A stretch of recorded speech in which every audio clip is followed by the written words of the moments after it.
Welcome to the Late Lab. It's a pleasure to have you here. Before we begin, it would be lovely to know where in the world you're listening from tonight. A quiet bedroom at the end of a long day, a sofa with a blanket pulled close, a late evening train with the light slipping past the window. Wherever you are, hopefully you're warm, comfortable and ready to let your mind wander at a gentler pace. If these calm explorations are something you enjoy and you'd like to hear more, a like and subscribe helps this small channel keep drifting onward. And to those already subscribed, thank you, genuinely. Your support gives this strange and sleepy corner of the internet a reason to exist. Now, the aim tonight is to explore something mysterious without making it so fascinating that sleep becomes completely impossible. No promises, of course. The universe has a habit of becoming more unsettling the closer it is examined, especially when the emptiest places turn out not to be simple, and the quietest regions of space begin to look like part of a much larger story. So, let's ease into it. What exactly are cosmic voids, and why do the emptiest places in the universe have so much to say?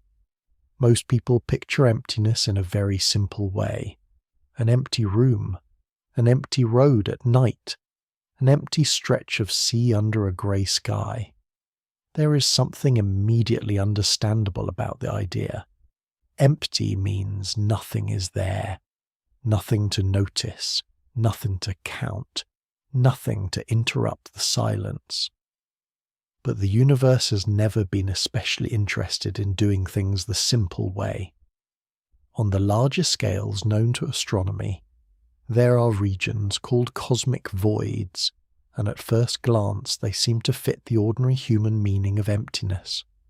They're vast expanses of space where galaxies are far rarer than average, so sparse that if a familiar crowded region of the universe feels like a city full of lights, a cosmic void feels more like a continent of darkness with only the occasional distant lamp.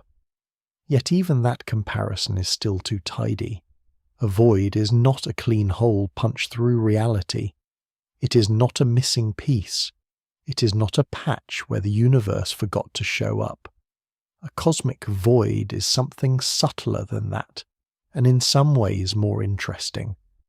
These regions are among the largest known structures in the observable universe. Or perhaps it is more accurate to say they are among the largest known antistructures, because what makes them remarkable is not what they contain in abundance, but what they lack. Many voids measure tens of millions of light years across. Some stretch to more than 100 million light years. A few enormous examples discussed by astronomers reach scales so large that ordinary intuition more or less gives up, sits down quietly and decides to stop being helpful. For comparison, the Milky Way galaxy is about 100,000 light-years wide. The Andromeda galaxy, the nearest large spiral neighbour to the Milky Way, lies roughly 2.5 million light-years away.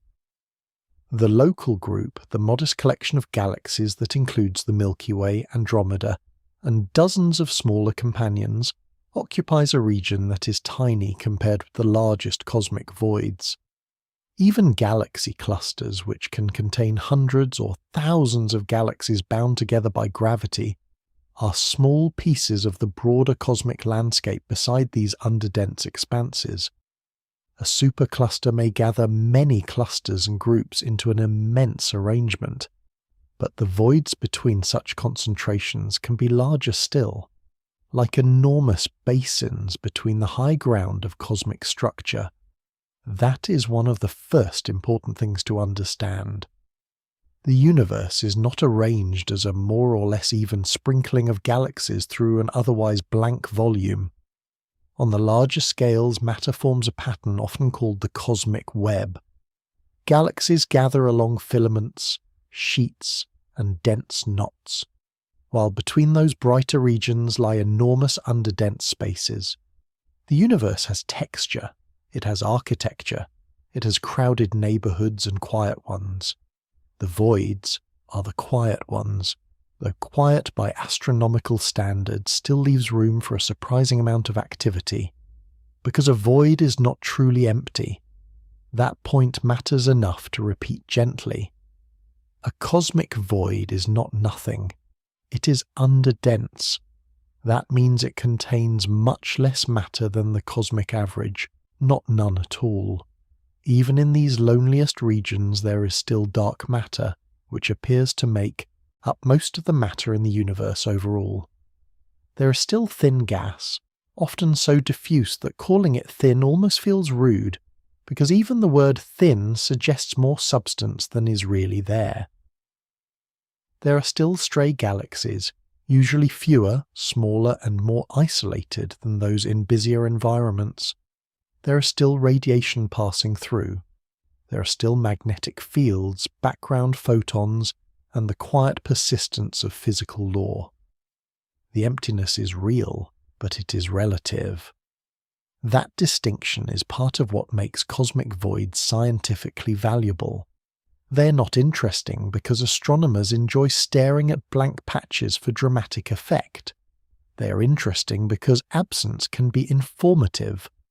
A footprint in snow is useful not because of the snow, but because something disturbed it. A valley reveals something about the mountains around it. A silence in music can shape the meaning of the notes on either side. In much the same way, a cosmic void tells astronomers something about how matter moved, where gravity pulled more strongly, and how the large-scale structure of the universe developed over billions of years. The crowded regions are only half the story. To understand why galaxies gathered into clusters, filaments, and walls, it helps to understand where matter drained away from. Voids are part of that answer. Over cosmic time, regions that began slightly less dense than average tended to lose ground, in a sense, as matter flowed toward denser surroundings. The rich regions became richer, the poor regions became poorer. Gravity, with its usual lack of sentiment, helped turn small early differences into an enormous pattern of contrast. The result is a universe where luminous structures stand out, partly because vast underdense regions help define them. That is another quiet surprise hidden inside the idea of a void. These empty seeming places help give shape to everything else. Without them, the large-scale universe would be far less structured, far less legible, and far less dramatic. A filament only looks like a filament because there is a lower density region around it. A galaxy supercluster only feels crowded because elsewhere, space is comparatively deserted. In that sense, emptiness is not merely the background to cosmic structure. It is one of the things that makes structure visible. There is also something slightly humbling about the scale of these regions. Human beings are accustomed to thinking of space as something that sits between objects, like air between trees or water between islands. But in cosmology, the in-between parts are not minor leftovers. They dominate the volume.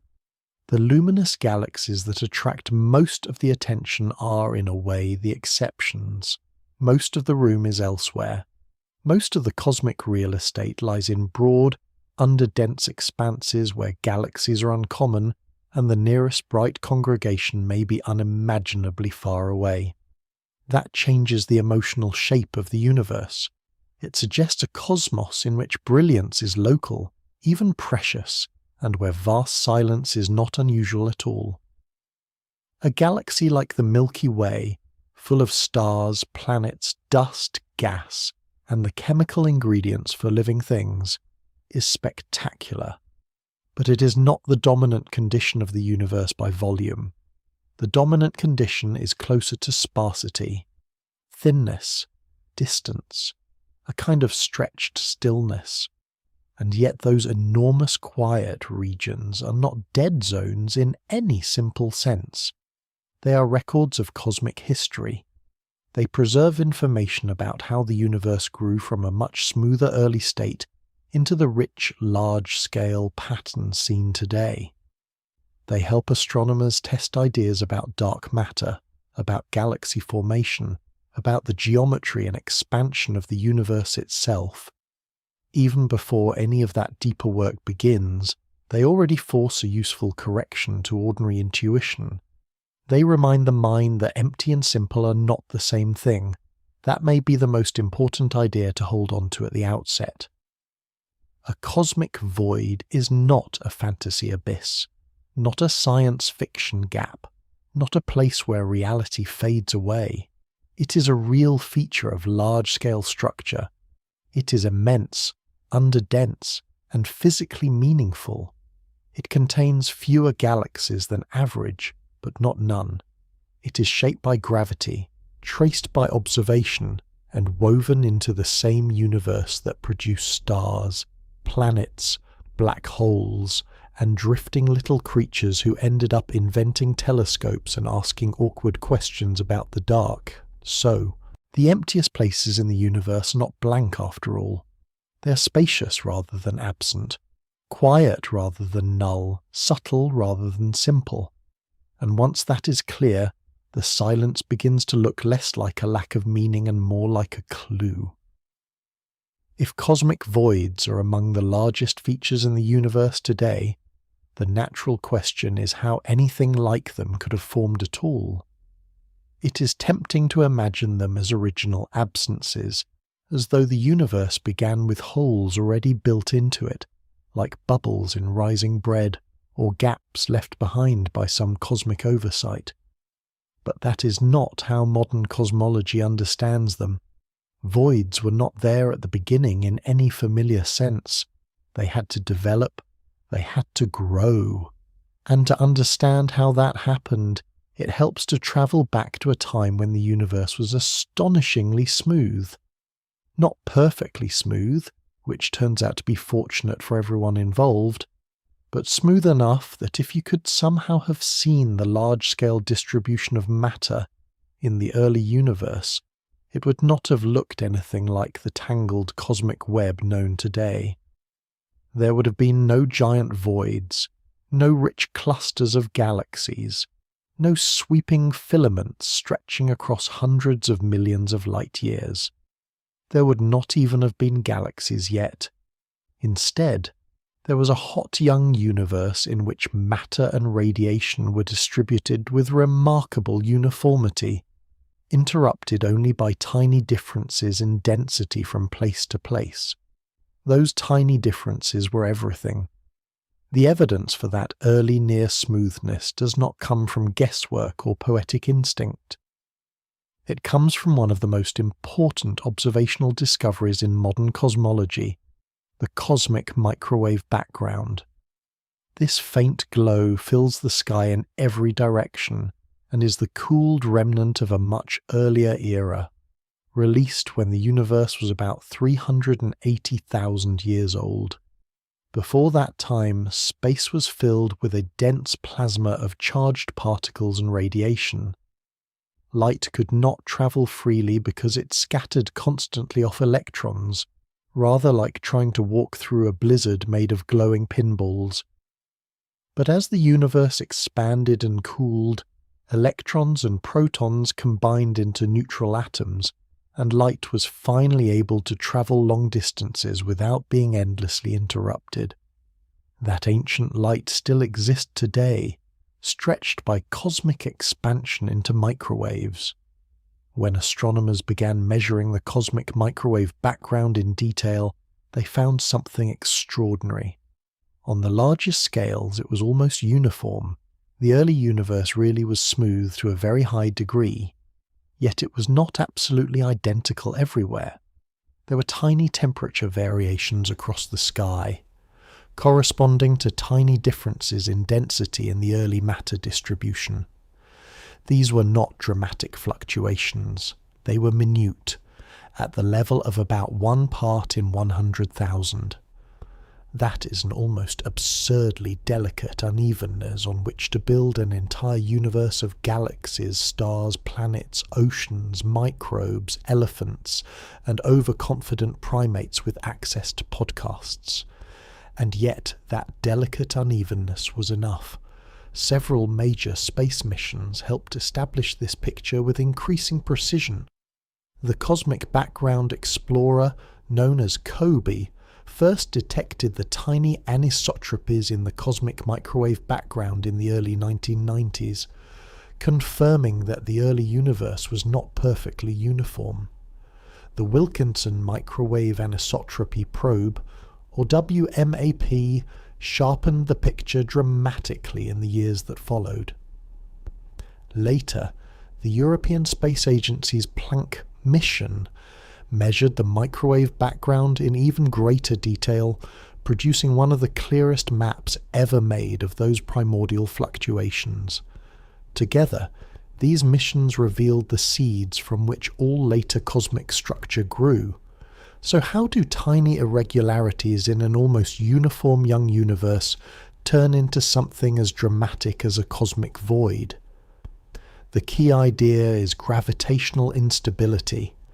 That phrase may sound severe, but the principle is fairly intuitive once it is laid out gently.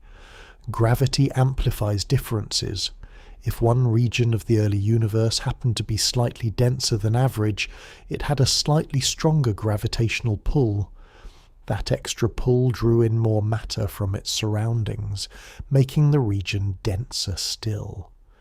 In the same broad process, a region that began slightly less dense than average had less gravitational pull than its neighbours.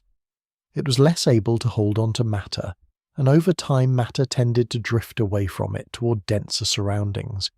The rich regions became richer, the sparse regions became sparser.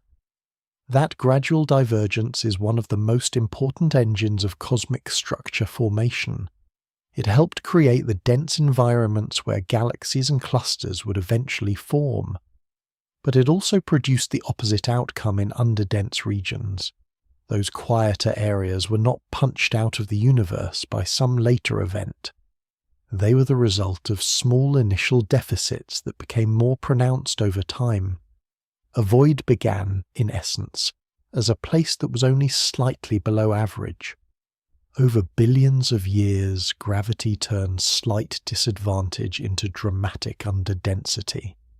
This is worth lingering over, because it gives cosmic voids a different character. They are not errors. They are not exceptions to structure formation. They are part of structure formation. The same process that built galaxies also built the emptiness around them. The same physics that gathered matter into filaments and nodes also helped evacuate matter from broad, underdense basins. One cannot really be understood without the other. At this early stage, however, nothing would have looked like a modern void. The universe had not yet developed the strong contrast seen today. The matter distribution was still comparatively gentle, with only low amplitude variations spread across immense scales. Over time, dark matter played a central role in amplifying these differences. Because dark matter interacts strongly through gravity and does not behave like glowing gas or shining stars, it began clumping and flowing into structure early on. Ordinary matter, also called baryonic matter, later followed the gravitational scaffolding provided by dark matter. This meant that the architecture of the future cosmic web was already being sketched long before the first galaxies lit up the dark. As the universe expanded, underdense regions expanded as well, but in a relative sense they also emptied further. Matter streamed away from them toward denser walls, filaments and knots. In time, those once small deficits became recognizable low-density regions, then larger, then broader still. A modern cosmic void is the matured outcome of that long process. It is a place where matter did not vanish, but where matter was gradually outcompeted by gravity elsewhere. there is something elegant in that. The voids are not merely empty spaces left over after the interesting things formed. They are records of how the interesting things formed. Every sparse region says something about neighbouring excess. Every underdensity points, indirectly, to where matter was gathering more effectively. In that sense, a void is a historical document written in negative space. This is one reason astronomers care so much about the early universe. The present-day arrangement of galaxies, clusters, filaments, and voids is not random decoration. It carries the memory of ancient conditions. The microwave background shows the initial pattern in its faintest form. The large-scale structure of the modern universe shows the evolved result. The two are linked by gravity, expansion, dark matter, and time. A truly enormous amount of time. It also means that cosmic voids belong in the same family story as stars and planets. That may sound obvious, but it is easy to mentally separate them. Stars feel active, bright, and rich with events. Planets feel tangible. Galaxies feel grand. Voids can seem like the opposite of all that, as though they are what remains when the real story is happening elsewhere. But the real story includes them from the beginning. They grew out of the same primordial fluctuations. They emerge through the same gravitational instability. They are products of the same universe, obeying the same physical laws, shaped by the same long unfolding of cosmic history. So before there were voids, there were only faint imbalances in a remarkably even young cosmos. Before the great underdense regions stretched across tens or hundreds of millions of light years, there were only tiny fluctuations recorded in ancient radiation. Before silence became vast, it was subtle. Gravity did the rest, patiently and without spectacle, pulling matter into some places and allowing it to drain from others until the modern universe acquired its web of crowded structures and immense quiet gaps. That is how the emptiest places in the universe began. Not as holes, but as whispers. Not as dramatic absences, but as slight deficiencies in an almost uniform sea of matter and radiation. The voids were born from imbalance so small it would have seemed almost negligible, and yet from those tiny differences came the grandest contrast the cosmos has to offer. Those tiny irregularities in the early universe did not remain tiny forever. Given enough time, gravity turned a nearly even cosmos into something far more structured, far more textured, and far more strange. Matter did not simply gather into isolated clumps scattered randomly through empty space. Instead, it assembled into an enormous pattern that modern cosmology calls the cosmic web. This is the large-scale arrangement of filaments, nodes, walls, and voids that stretches across the observable universe like a kind of hidden architecture, too vast to see directly in one glance, but clear enough in surveys and simulations to reveal that the universe has something very close to a skeleton. The name is a good one, because the pattern really does resemble a web. Galaxies do not spread themselves evenly in all directions like flour dusted across a table. They collect along long filaments, gather in dense knots where filaments intersect, and sometimes trace out broad walls of matter across enormous distances.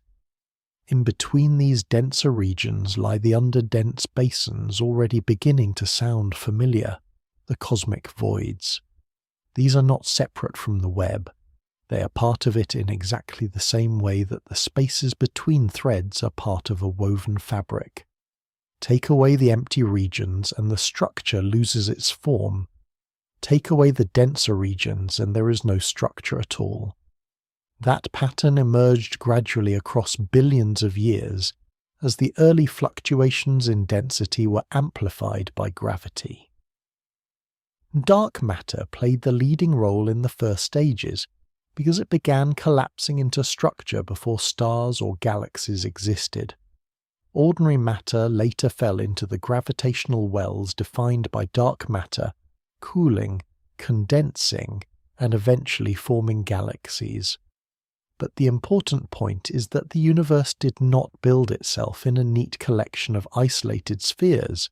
It developed an interconnected network and understanding that required a shift in how cosmologists pictured collapse on large scales. One of the key figures in that shift was Yakov Seldovich, a Soviet physicist whose work helped change the way structure formation was imagined. A purely intuitive picture might suggest that matter in the universe should simply fall inward toward denser regions in roughly spherical lumps. Gravity pulls from every direction. After all, so a tidy spherical collapse seems like a reasonable first guess. The problem is that the real universe is rarely so polite. Matter is distributed unevenly, and the gravitational field around those irregularities is not the same in every direction. Zeldovich recognized that collapse would often happen anisotropically, which is to say differently along different directions rather than evenly from all sides at once. The Zeldovich approximation provided a powerful way of thinking about this process. In simple terms, it described how matter in the expanding universe could move under gravity in a way that first formed flattened sheets, then elongated filaments, and finally dense nodes where multiple streams converged. Rather than imagining structure growing like isolated marbles, this approach suggested a more graceful and more realistic sequence. Matter would first collapse along one axis to form something like a wall or pancake, then along a second axis to form a filament, and finally along a third to create a dense knot. The nickname pancake is charmingly domestic for something operating across hundreds of millions of light years, though it does at least suggest that cosmology occasionally allows itself a snack-themed metaphor. This idea helped explain why the large-scale universe looks the way it does. It has sheets, threads, intersections, and open basins rather than a collection of disconnected balls. Modern observations and simulations strongly support that picture. When astronomers map the distribution of galaxies across vast cosmic volumes, they find filaments spanning immense distances, clusters sitting at the crossroads of those filaments, and broad underdense regions separating them. It is not a random spatter. It is a connected network. That is what makes the cosmic web such an important idea. It gives a coherent shape to the universe on the larger scales. It explains why galaxies are often found in chains or groups, rather than evenly distributed. It shows that dense regions and sparse regions are not independent facts, but complementary outcomes of the same process. The filaments exist because matter flowed into them. The voids exist because matter flowed away from them. One cannot really describe the web by talking only about its bright strands. Its dark basins matter just as much. In fact, the voids occupy most of the universe's volume. This can feel counterintuitive because the eye is naturally drawn to galaxies, clusters, and all the bright objects that emit light. But by sheer volume, the underdense regions dominate. The luminous parts are concentrated along the boundaries. Most of the room is in the quieter places between them. That means a cosmic void is not some rare oddity interrupting an otherwise full universe. It is one of the main ingredients in the large-scale arrangement of everything. Seen this way, a void becomes less like a missing piece and more like architecture.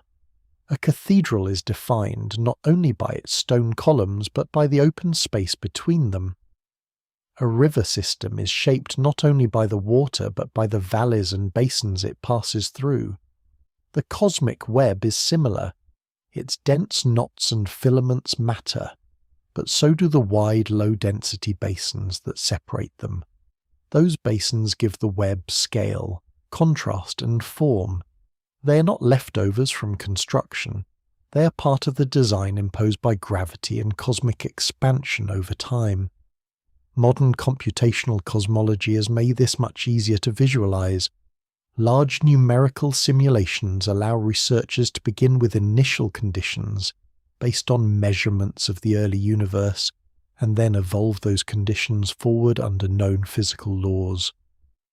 The result is one of the great triumphs of modern astrophysics. From small primordial fluctuations, the simulations generate a universe that develops filaments, clusters, walls, and voids in ways that resemble what astronomers actually observe. The Millennium simulation became one of the most famous examples of this. It modelled the growth of structure in a vast volume of the universe using dark matter and gravitational dynamics, revealing an intricate web that was both beautiful and scientifically powerful. Later efforts such as Illustris and Illustris TNG went further by including not only dark matter, but also gas dynamics, star formation, black hole feedback, and other important processes affecting ordinary matter. These simulations do not simply produce pretty pictures for desktop wallpapers, although they are certainly good at that. They allow cosmologists to test whether theories of structure formation produce the kind of universe that real telescopes see. And what those simulations show, again and again, is that the web-like pattern is not an accident of human imagination. It is the natural outcome of gravitational evolution in an expanding universe shaped by dark matter and seeded by primordial fluctuations. When one watches matter stream inward along filaments, while broad underdense regions open around them, the voids stop looking like passive emptiness. They begin to look like active outcomes of cosmic history. There's also a striking physical contrast built into the web. At the dense nodes, galaxy clusters can contain hundreds or even thousands of galaxies bound together by gravity, immersed in hot gas and dark matter halos of enormous mass. Along the filaments, galaxies and smaller groups trace out long bridges between these concentrations. In the walls, matter spreads across broader sheets, but then, just beyond these regions, density drops away into vast quieter basins, where galaxies are much rarer, and the average separation between luminous systems can become enormous. The difference is not only visual, it reflects different gravitational histories, different growth rates, and different environments for galaxy evolution. That contrast helps make the universe legible. Without it, there would be no great pattern to discover. The cosmic web is what turned an almost uniform young cosmos into something structured enough to map, model, and marvel at. It is the stage on which galaxies gathered, clusters formed, and voids expanded into immense regions of relative emptiness. So when the large-scale universe is viewed clearly, the voids finally come into focus, not as strange exceptions, but as natural outcomes. They are the broad, underdense domains enclosed by filaments and walls, the negative spaces that help define the cosmic web itself. The universe did not simply become lumpier over time. It became organized, it became textured, it became web-shaped, and inside that web, the emptiest places found their true setting, not as isolated absences, but as part of the grand pattern that gravity drew across the cosmos. Once the universe is seen as a cosmic web, a slightly awkward question appears. If matter gathers into filaments, walls, and dense knots, then how exactly does one decide where a void begins and where it ends? It is very tempting to imagine the answer as something obvious. Just find a dark patch, point politely, and announce that this must be a void. But astronomy is rarely that casual. especially when dealing with structures so large that even the word region starts to feel a bit undersized. A cosmic void is not usually identified the way one might identify a crater on the moon or a cloud in the sky. It is not a clean, visible object with a sharp edge. It is a statistical feature of the large-scale distribution of matter, and that means astronomers have to define it carefully. The key idea is underdensity. A void is a region where the density of galaxies, or more fundamentally the density of matter, falls significantly below the cosmic average. That sounds simple enough at first, but in practice it raises several immediate questions. How far below average is enough to qualify? Over what scale should that average be measured? Should a void be defined by the galaxies inside it, by the matter inferred to surround it, or by some mathematical property of the local density field? These are not fussy little technicalities invented to make perfectly good ideas more annoying. They matter because the universe does not come pre-labelled. Astronomers have to infer its structure from observation, and the observations themselves are incomplete, noisy, and limited by what can actually be measured. Most of the time, voids are not found by directly mapping all matter everywhere. That would be lovely, but the universe remains stubbornly large. Instead, they're often identified through galaxy surveys, which use the observed positions of galaxies as traces of the broader underlying structure. This is where major survey projects become essential. The Sloan Digital Sky Survey, usually called SDSS, transformed modern astronomy by mapping the positions and properties of millions of celestial objects, including huge numbers of galaxies. It gave cosmologists one of the clearest three-dimensional views of large-scale structure ever assembled. More recently, the Dark Energy Spectroscopic Instrument, known as DESI, has extended that effort with extraordinary scale, measuring the redshifts of tens of millions of galaxies and quasars. These surveys do not just produce elegant maps for scientifically minded wallpaper enthusiasts. They provide the raw data from which the cosmic web can be reconstructed. Redshift matters here because distant galaxies are not simply seen as points on a flat sky. Their light is stretched by cosmic expansion, and that stretching can be measured. The greater the redshift in general, the farther away the galaxy is. By combining sky position with redshift, astronomers can build a three-dimensional map of where galaxies sit in space. That is what makes it possible to look for large, underdense regions rather than merely dark-looking areas in a two-dimensional image. A patch of sky that seems sparse in a photograph might simply be a line of sight issue. A true cosmic void has to be demonstrated in 3 dimensions. Even then, the process is not as straightforward as drawing a border around a blank-looking zone. Galaxies are discrete objects, scattered through space in patterns that can be lumpy, sparse, and incomplete. To identify a void, astronomers often smooth the galaxy distribution into a continuous density field or apply algorithms that search for regions with unusually low tracer density. Some methods look for large empty spheres that can fit between galaxies. Others construct density basins and identify voids more dynamically, almost like mapping the valleys of a landscape.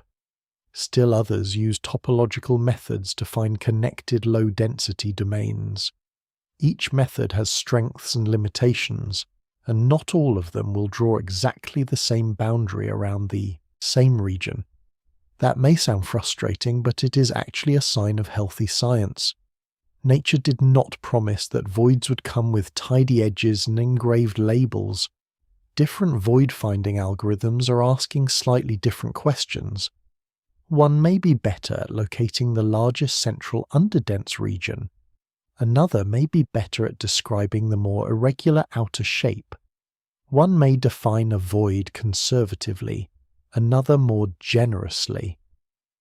The fact that results can vary does not mean voids are imaginary. It means astronomers are being honest about how difficult it is to identify subtle structure in a real and imperfect dataset. It also means that the word void does not refer to one single perfectly uniform type of object. There is a family resemblance, but not strict sameness. Some underdense regions are small and local, modest dips in galaxy density rather than grand cosmic basins.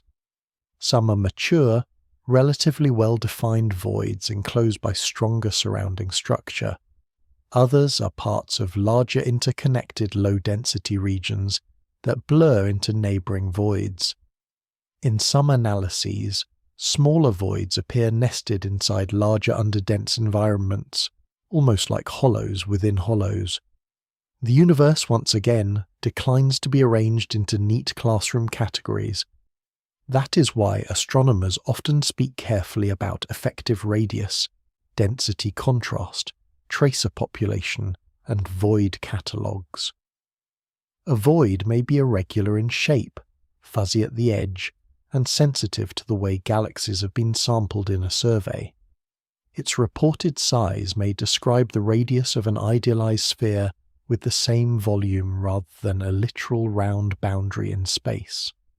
This is an important distinction because the word radius sounds reassuringly geometric, while the actual structure may resemble something far less tidy. The cosmos is under no obligation to provide perfect circles simply because the human mind finds them soothing. There is another subtlety as well. Galaxies are only tracers. They are the luminous markers of a much deeper matter distribution dominated by dark matter. A region that appears sparse in galaxies is generally underdense in matter too, but the relationship is not exact in every detail. Some types of galaxies are easier to detect than others. Some surveys probe different cosmic volumes or different galaxy populations. That means the observed boundaries of a void can depend partly on how the survey was designed and what kinds of objects it is best at finding. Careful cosmology therefore requires selection corrections, statistical checks, and an awareness that observational maps are representations of structure, not perfect transparent windows into it. All of this may seem rather elaborate for something supposedly defined by emptiness, but that is precisely the point. If voids are going to be used to study galaxy evolution, cosmic flows, dark matter, or the expansion history of the universe, then the definition must be robust. It is not enough to wave vaguely at a sparse area and feel cosmological about it. One needs criteria. One needs thresholds. One needs methods that can be repeated, compared, and tested. That is how a poetic-sounding idea becomes a scientific one. So a cosmic void is not simply a dark patch, nor a hole, nor a casual impression of spaciousness. It is a measurable underdensity identified through surveys, redshifts, statistics, and algorithms designed to make sense of the universe's large-scale structure. Its boundaries may not be perfectly sharp, and different methods may describe it slightly differently, but the underlying reality remains. There are enormous regions where matter is much thinner than average, and those regions can be mapped, catalogued, and studied with increasing precision. The web may be real in principle, but astronomy still has to do the harder work of deciding where each strand ends and each basin begins. That is the quiet discipline behind the beauty.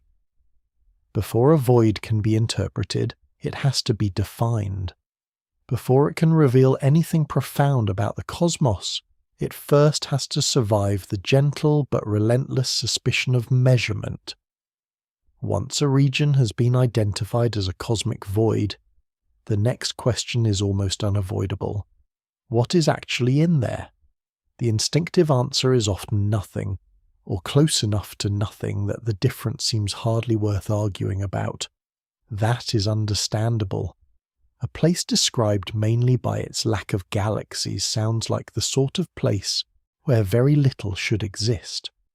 But this is one of those cases where everyday language and cosmology part company rather sharply. A cosmic void is not literally empty. It is not a true absence.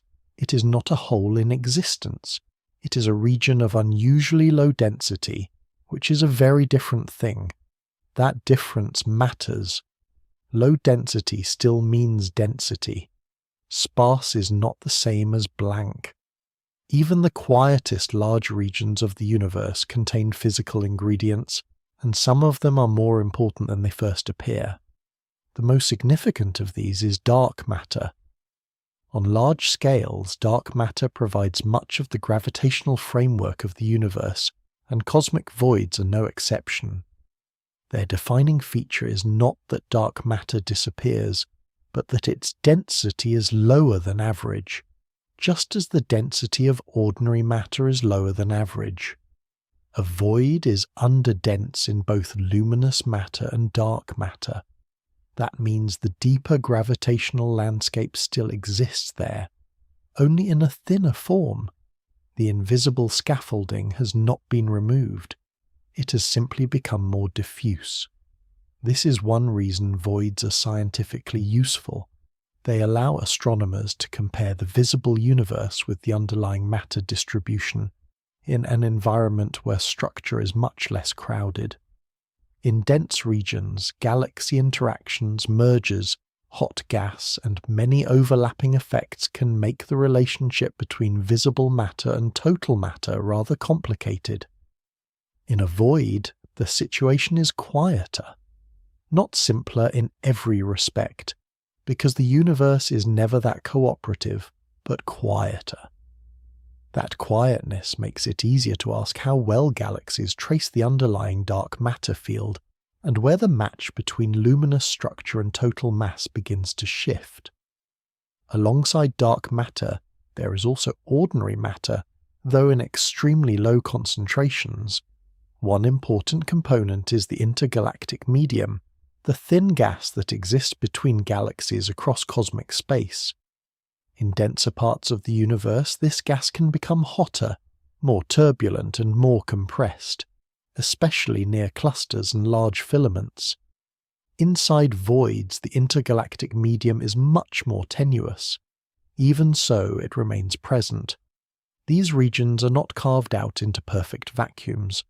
They are threaded by exceedingly thin matter, spread so sparsely that human intuition struggles to picture it properly. The word thin almost stops being useful here. In everyday life, thin still implies something that can be touched, seen, or measured with ordinary confidence. The gas in a cosmic void is so dilute that an everyday comparison can feel absurdly inadequate. Yet physically it matters. Over immense volumes, even very small densities add up to something real. Matter does not need to be crowded to participate in cosmic history. It only needs time and scale, and the universe is generous with both. There are also galaxies inside voids, though far fewer than average. These are not illusions or cataloguing mistakes politely pretending to be astrophysics. They are real galaxies occupying some of the loneliest known environments in the cosmos. They tend to be more isolated, more widely separated, and often smaller than galaxies in richer regions. Their presence alone is enough to show that a void is not an absolute blank. It is an environment of scarcity, not total absence. A sparse population is still a population. Then there is radiation. The universe is filled with background photons, including the cosmic microwave background, which passes through voids just as it passes through denser regions. Light from distant galaxies crosses them. Background radiation fills them. They are not dark in the sense of being disconnected from the rest of the cosmos. They remain part of the same expanding universe, immersed in the same sea of radiation, governed by the same physical laws. Magnetic fields may also exist in these regions, though they are extremely weak and much harder to study. Cosmologists and astrophysicists are still working to understand the origin, evolution, and distribution of cosmic magnetic fields across large scales. Dense environments such as galaxies and clusters are much easier places to detect magnetic effects, but that does not mean low-density regions are magnetically featureless. It means the signals are faint, subtle, and difficult to untangle. Once again, the void turns out not to be empty, but merely quiet enough that reality lowers its voice. That distinction between empty and quiet is worth holding on to because it protects against a common confusion. A cosmic void is not the same thing as the quantum vacuum. These are two very different ideas that happen to be associated with emptiness, and the overlap in language can mislead people into imagining they are versions of the same concept. They are not. A cosmic void belongs to cosmology and large-scale structure. It is a region of the universe where matter is much less dense than average. It can still contain dark matter, gas, galaxies, radiation, and magnetic fields. The quantum vacuum, by contrast, belongs to quantum field theory. It refers to the lowest energy state of a quantum field, and even that so-called emptiness is not simple nothingness. It involves fluctuations, field behavior, and a much deeper level of physical description than the large-scale arrangement of galaxies across space. So when astronomers talk about a void, they do not mean that the region has become some kind of pure quantum emptiness. They mean that on cosmic scales, matter is unusually sparse there. That is already remarkable enough without importing every unsettling feature of quantum theory into the conversation and terrifying the furniture for no reason. What makes voids mysterious, then, is not that they are perfect news of nothing. It is almost the opposite. The mystery lies partly in how much physical reality can remain inside something that feels, from a human perspective, nearly empty. A void can span tens or hundreds of millions of light years and still contain matter, still contain structure, still take part in the universe's history. Its emptiness is a matter of proportion, not annihilation. That is one of the most important adjustments this subject asks the mind to make. Human beings are used to treating empty space as a passive backdrop, a stage on which the interesting things happen elsewhere. But cosmic voids show that even a region defined by scarcity can be scientifically rich. Their dark matter distribution matters, their gas content matters, their galaxies matter, their interactions with light matter, even their extreme thinness matters, because it reveals what the universe looks like when structure is pared back and matter becomes difficult to find. So a void is not a nothing place. It is a low-density environment with real ingredients, stretched across inconceivable distances. It contains less, but not nothing. It is physically thinner, not physically absent. And that quiet distinction turns out to be part of its power.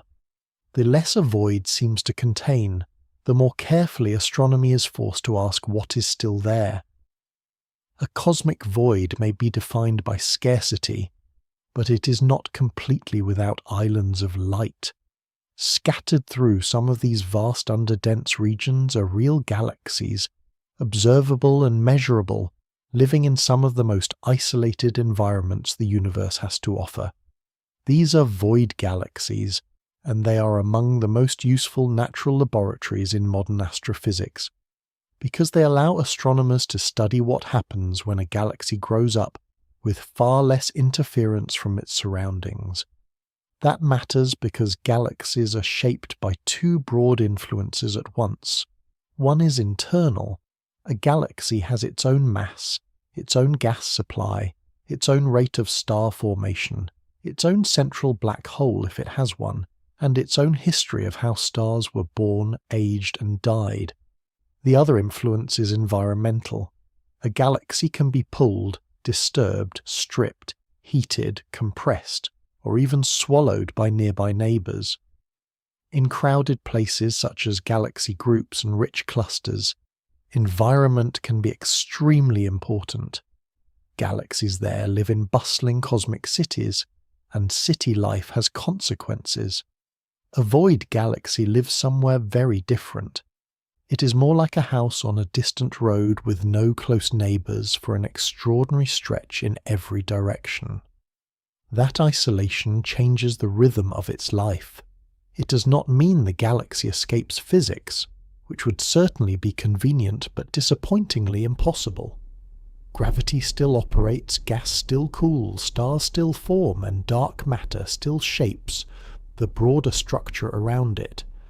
But the galaxy is often spared some of the strongest external disturbances that affect systems in denser regions. Because of that, astronomers use void galaxies as a way to separate environment from everything else. If two galaxies have similar mass but live in very different surroundings, one in a crowded cluster and one in a sparse void, then differences between them may reveal what environment has been doing. This is not always a perfectly neat comparison, because galaxies are complicated and fond of having multiple causes for the same behaviour, but it is one of the best tools available for teasing apart the role of cosmic neighbourhood. Statistically, void galaxies often show certain trends. They're frequently smaller than the giant elliptical galaxies found in the centres of rich clusters.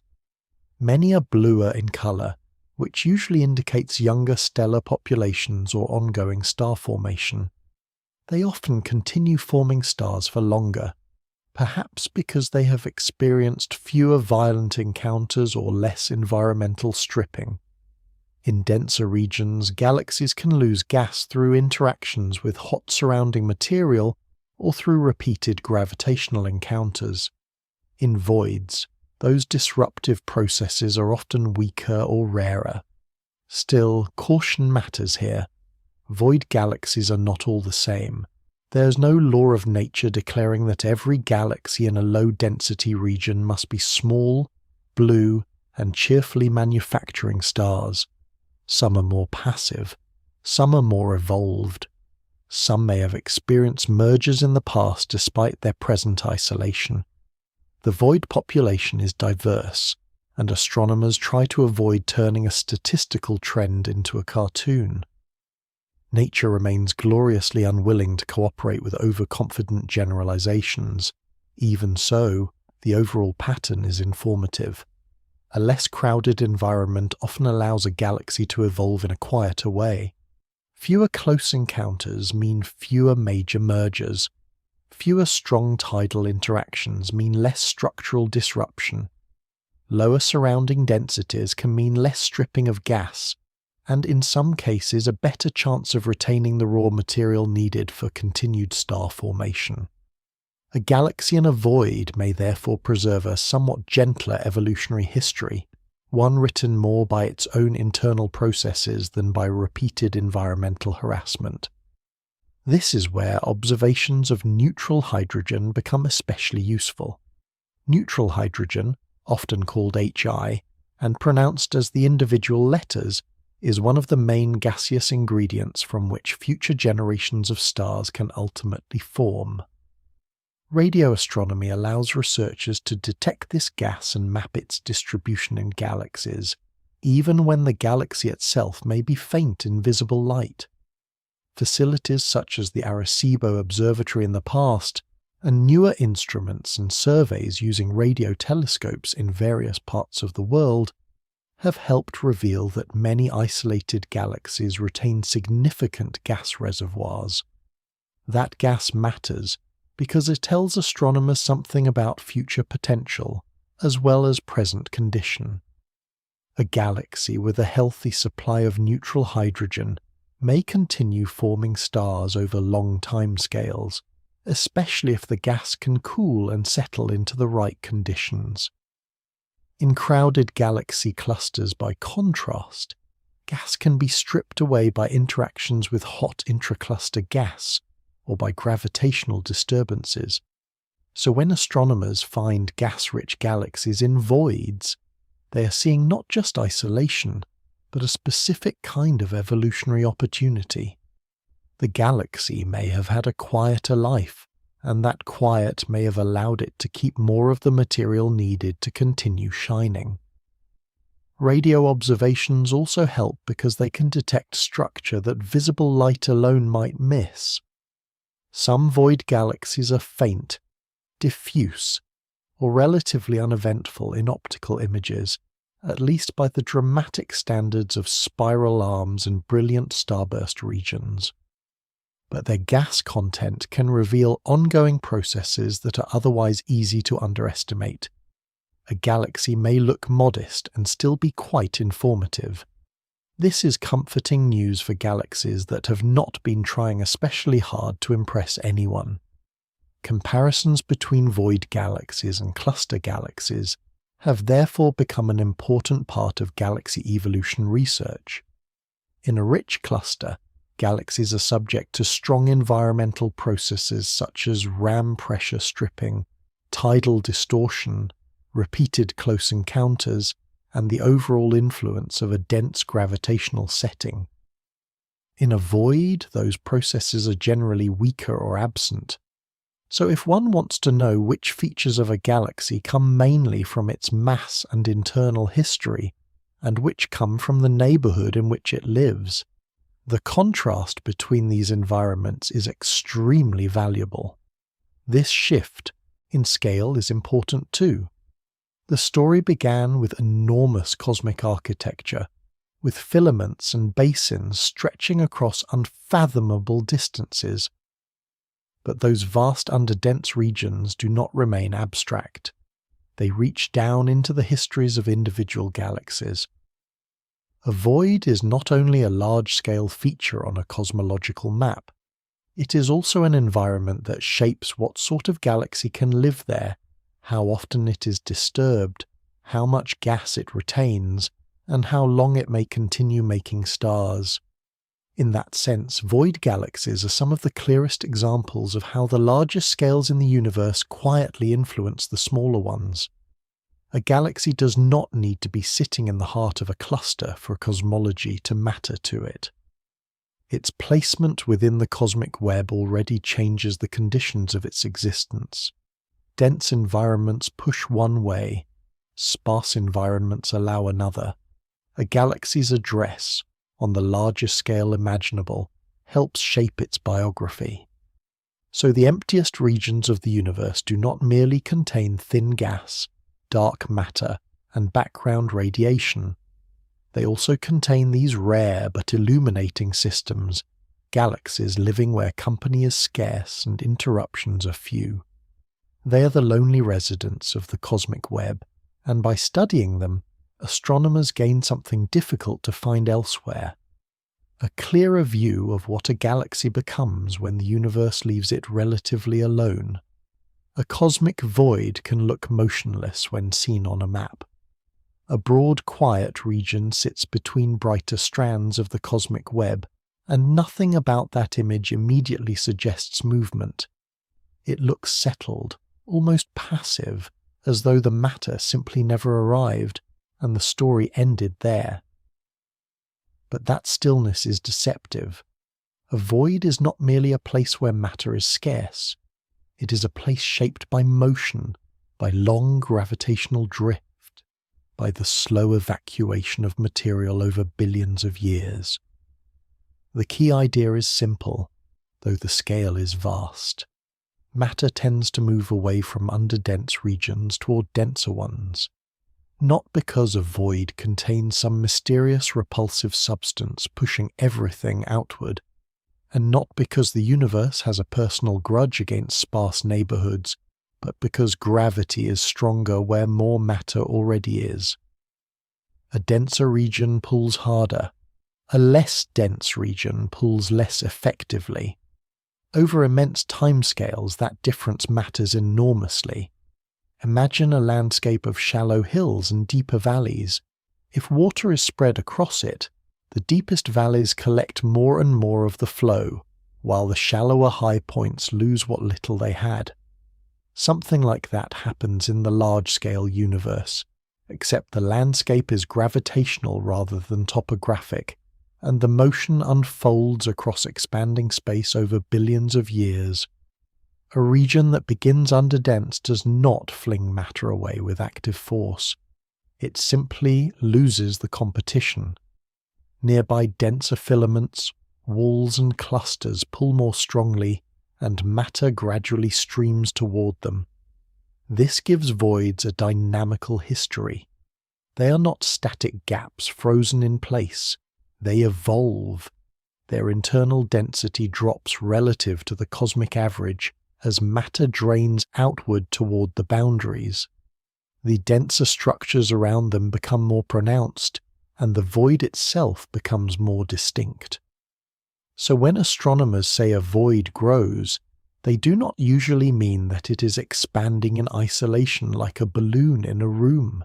They mean that the underdense region becomes larger or more prominent relative to the surrounding structure as matter continues to leave and neighboring dense regions continue to sharpen. That distinction matters because the whole universe is expanding at the same time. Galaxies on very large scales are already being carried apart by cosmic expansion. A void exists within that expanding universe, not outside it. So the growth of a void is partly a relative effect. Its boundaries become more clearly defined as matter flows out of the low-density interior and accumulates in the denser walls and filaments around it. The contrast increases. The basin deepens in a sense, even while space itself continues expanding everywhere. This makes a void less like a hole and more like a drain basin in slow motion. The matter is not disappearing, it is being redistributed. What looks empty now may once have been only slightly below average. Given enough time, that slight deficit became a major underdensity because gravity kept favouring the richer surroundings. The result is a region where galaxies are sparse not by accident, but because matter has been slowly migrating elsewhere for most of cosmic history. Astronomers can study this process not only by looking at where galaxies are, but by examining how they move. This is where the idea of peculiar velocities becomes important. A galaxy's motion is not described only by the general expansion of the universe. It can also have an additional motion caused by the gravitational influence of local structure. That additional motion is called a peculiar velocity. It is the part of a galaxy's movement that reflects nearby pushes and pulls in the cosmic environment. The word push here can be slightly misleading, because gravity only pulls. But from the point of view of a void, galaxies can appear to move away from the underdense interior and toward denser boundaries. In reality, they are being pulled more strongly by the matter-rich regions around them. A void does not shove them outward. It fails to hold them in place while stronger gravitational attractions elsewhere shape their paths. Those peculiar velocities matter because they make voids dynamically measurable. A void is not only a pattern of low density on a survey map, it is a region with a characteristic flow field. Galaxies near and around it carry information about the local gravitational landscape through their motions. By measuring redshifts carefully and comparing observed motions with expectations from smooth cosmic expansion, astronomers can infer how matter is moving through large-scale structure. In this way, a void leaves a signature not just in the positions of galaxies, but in their trajectories. This gives cosmic emptiness a surprisingly active role. The apparent stillness of a void hides a long history of transport.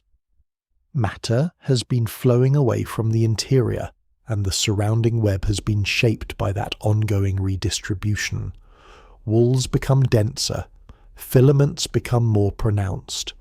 Clusters at the intersections of filaments gain material.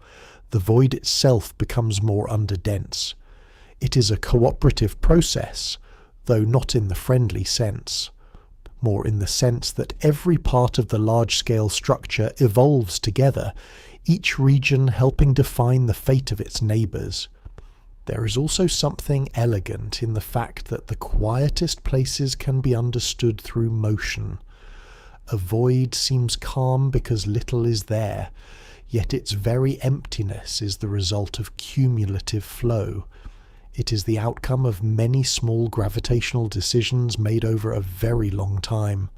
Matter did not simply fail to appear. It was drawn away, little by little, by the larger pattern of structure formation. The silence is historical. This helps explain why voids are not passive leftovers from the growth of galaxies and clusters.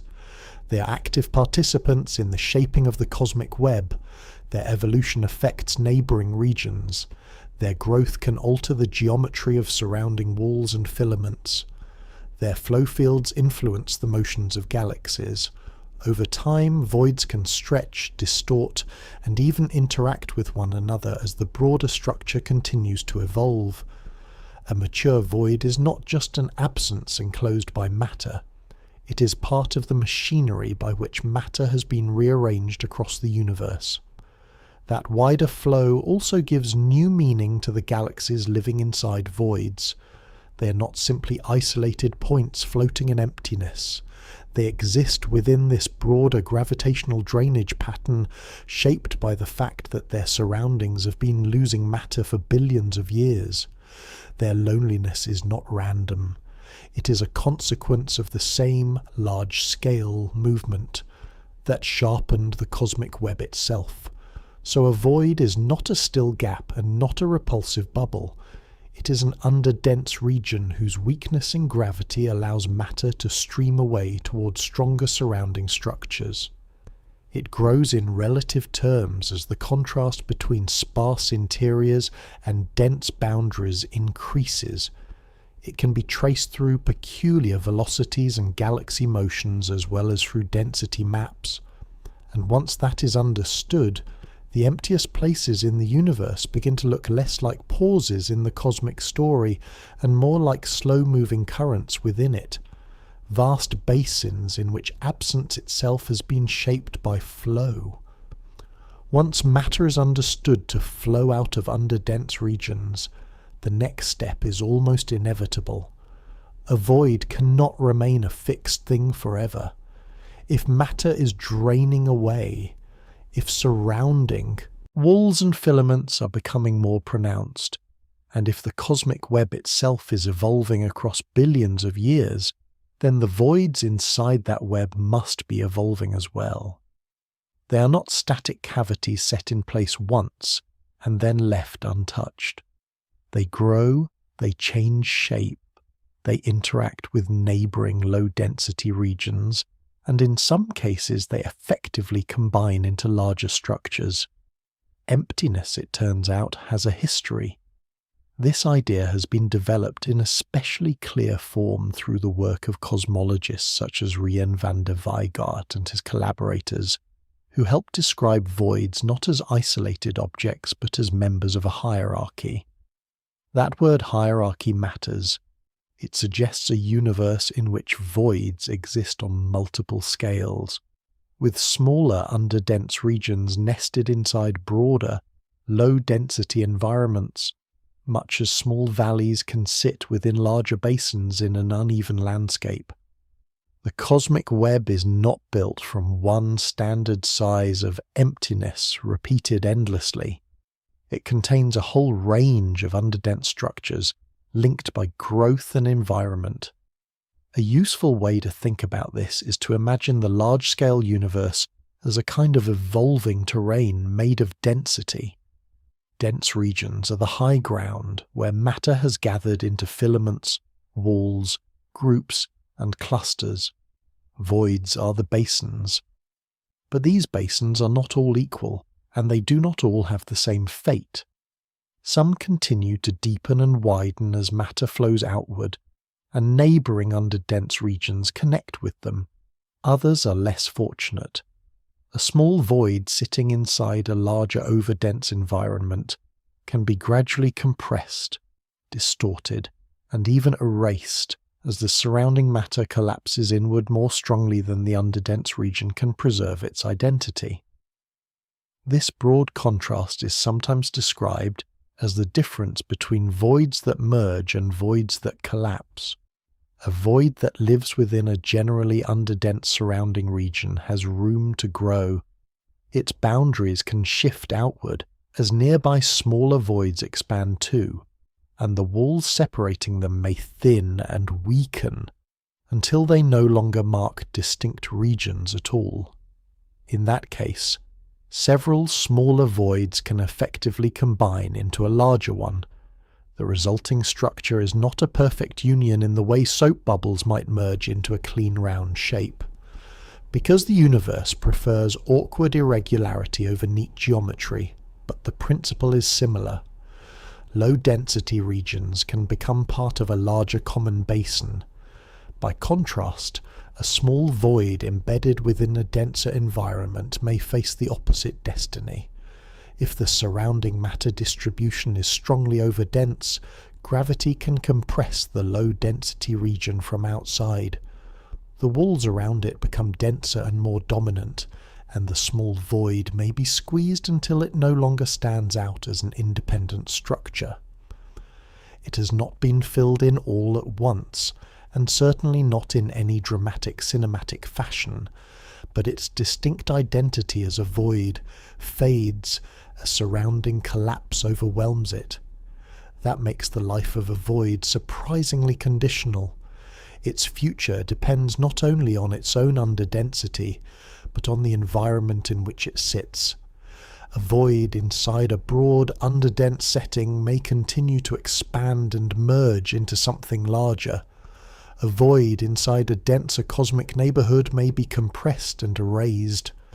This gives the cosmic web a kind of nested logic, where structures at one scale influence the survival or growth of structures at another. It also means that voids have something very like a life cycle, though that phrase should be used with care. They're not living things, obviously, and no void has ever woken up feeling optimistic about its long-term prospects. But as a scientific picture, the life cycle idea is useful. A void can begin as a modest underdensity, grow as matter streams outward, interact with neighbouring low-density regions, become part of a larger structure, or fail to persist if trapped in the wrong environment. That is enough to say that voids have histories rather than merely shapes. This picture helps deepen the meaning of the cosmic web itself. The web is not a frozen arrangement like a diagram pinned to a classroom wall. It is a changing structure. Filaments grow denser, clusters gather more matter, walls evolve, and voids do not sit idly in between like blank wallpaper. They participate in the unfolding process. Their boundaries shift. Their interiors become emptier relative to the mean. Their relationships to one another change over time. The architecture is dynamic. That dynamical picture also explains why voids often have irregular, complex shapes instead of neat, symmetrical forms. If voids can merge, if surrounding structures tug at their edges unevenly, and if their fate depends on the larger density field around them, then one should not expect perfect spheres. Some voids are elongated, some are lopsided, some contain internal substructure that reflects earlier stages of growth or partial merger. Even their apparent simplicity is often the result of averaging or idealized description, rather than literal geometry. A quoted effective radius may be useful mathematically, but the real structure is more like a basin shaped by a long and complicated weather system than a polished ball. The work of van der Wegeert and others has been especially valuable in showing that voids should be thought of in this hierarchical and evolutionary way. It takes the subject beyond the simple notion of empty space and turns it into part of a broader theory of structure formation. A void is not merely defined by having less matter, it is also defined by where it sits in the hierarchy of cosmic density, how it exchanges boundaries with neighbouring low-density regions, and whether its surroundings favour survival or collapse. There is a quiet elegance in that. The emptiest places in the universe do not remain merely empty. They become organised forms of emptiness, shaped by the same cosmic processes that shape everything else. Even their mergers are not collisions in the dramatic human sense, but gradual reorganizations of low-density space as separating walls thin out and broad basins emerge. Even their disappearance is not an event, but a slow surrender to surrounding density. This gives voids narrative depth, without inventing drama where none is needed. They are already dynamic enough. Their histories are written in matter flow, in boundary shifts, in the persistence or loss of identity across scale. Some grow larger by joining with neighbouring underdense regions. Some are overtaken by denser surroundings. Some contain smaller voids within broader emptiness, reminding us that the cosmic web is layered, not flat. So the stillness of a void is only ever apparent. Beneath that calm lies a long process of development, interaction and change. A void can widen, connect, or vanish. It can sit inside something larger or absorb something smaller. It can carry the memory of the density field that shaped it and the surrounding structure that may one day redraw its edges. Emptiness, on the largest scales, does not simply exist. It evolves. If voids truly grow, merge, stretch, and change over time, then astronomy has to do more than imagine them elegantly. It has to find them in the real universe. That sounds straightforward until one remembers the obvious inconvenience that nobody can step outside the cosmos, take a wide photograph, and draw circles around the emptiest parts with a red marker. Astronomers have to reconstruct the large-scale structure of the universe from within it, using light that has travelled for millions or billions of years, gathered through surveys that are always incomplete in one way or another. The process begins with galaxy catalogues.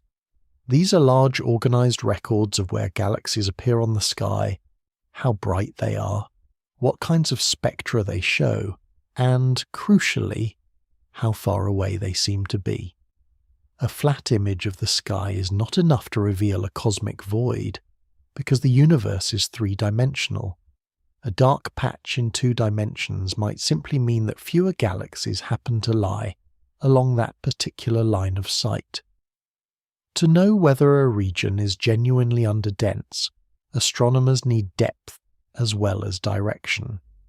That is where spectroscopic redshift becomes essential. When the light from a galaxy is spread into a spectrum, familiar atomic features can be identified and compared with their known wavelengths. Because the universe is expanding, light from distant galaxies is stretched to longer wavelengths. This is called redshift. In broad terms, the larger the redshift, the farther away the galaxy tends to be. By combining a galaxy's position on the sky with its spectroscopic redshift, astronomers can estimate where it sits in 3-dimensional space. Do this for many galaxies, and a map begins to emerge. This is one of the great achievements of modern observational cosmology. Surveys such as the Sloan Digital Sky survey, known as SDSS, made it possible to map the large-scale distribution of galaxies with unprecedented detail. Instead of a sky filled with disconnected points, astronomers could begin to see filaments, walls, clusters, and the wide underdense basins between them. Later projects expanded that effort dramatically. The Dark Energy Spectroscopic Instrument, or DESI, is measuring redshifts for tens of millions of galaxies and quasars, providing an even richer three-dimensional view of cosmic structure. The European Space Agency's Euclid mission is designed to study dark matter and dark energy by mapping galaxies and large-scale structure across a huge fraction of the sky. The Vera C. Rubin Observatory, with its wide and deep imaging surveys, adds another powerful layer to this modern mapping effort. Together, these observatories and collaborations are helping to turn the cosmic web from an inferred concept into a measurable landscape. The denser strands show up where galaxies gather in greater numbers. The quieter basins reveal themselves where galaxies become sparse. But even with all this remarkable machinery, astronomers are still not mapping matter directly in the fullest sense. They are mapping galaxies, and galaxies are tracers. That distinction matters. Galaxies are the luminous markers of a deeper distribution that is dominated by dark matter. Most of the matter in the universe does not shine. It does not glow in visible light, and it does not politely identify itself in a telescope image. So when astronomers use galaxies to trace large-scale structure, they are relying on the fact that visible matter tends to form within the gravitational scaffolding shaped by dark matter. That is generally a very useful guide, but it is not a perfect one-to-one map. The galaxy distribution is a biased tracer of the total matter field, meaning it reflects the underlying structure, but not always in a perfectly simple or complete way. This is one reason why finding voids is more demanding than it sounds. A sparse region in galaxies is usually a sparse region in matter as well, but the exact boundaries and depth of that underdensity depend on how galaxies occupy the deeper cosmic landscape. Some galaxies are easier to detect than others. Faint galaxies may be missed. Certain types of surveys are better at finding specific populations. A catalogue might be excellent in one volume of space, and thinner in another. So the map is never just the universe itself. It is the universe as seen through the lens of instrumentation, selection, and observation. Survey geometry complicates things further. Real surveys do not observe every direction equally, or every depth equally. Some parts of the sky are masked by bright stars, dust, or observational limits. Some surveys cover wide regions but not the full sky. Some go deeper in distance but over smaller areas.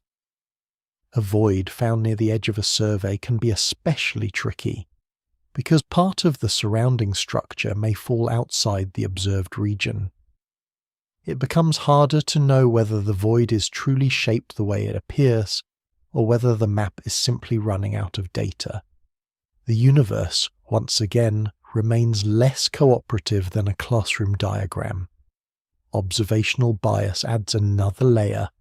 Brighter galaxies are easier to detect than fainter ones, especially at great distances. That means a distant region may appear more weakly populated not because it is truly emptier, but because the survey is seeing only its brightest residents. Astronomers work hard to correct for these effects by constructing carefully selected samples, applying completeness limits, and using statistical techniques designed to compare like with like. This is one of the quieter triumphs of the field. Behind every elegant visualization of the cosmic web lies an enormous amount of patient correction, calibration, and suspicion. And suspicion is essential. If voids are going to be used to test ideas about cosmic evolution, dark matter, or the expansion of the universe, they cannot simply be accepted because they look plausible in a pretty map. They have to survive statistical scrutiny. Astronomers compare different void-finding methods, test mock catalogues from simulations, examine how survey boundaries affect the results, and ask whether the same features appear consistently in independent data sets. A real void must emerge not only from visual impression, but from repeatable analysis. This is where the story returns to something reassuringly grounded.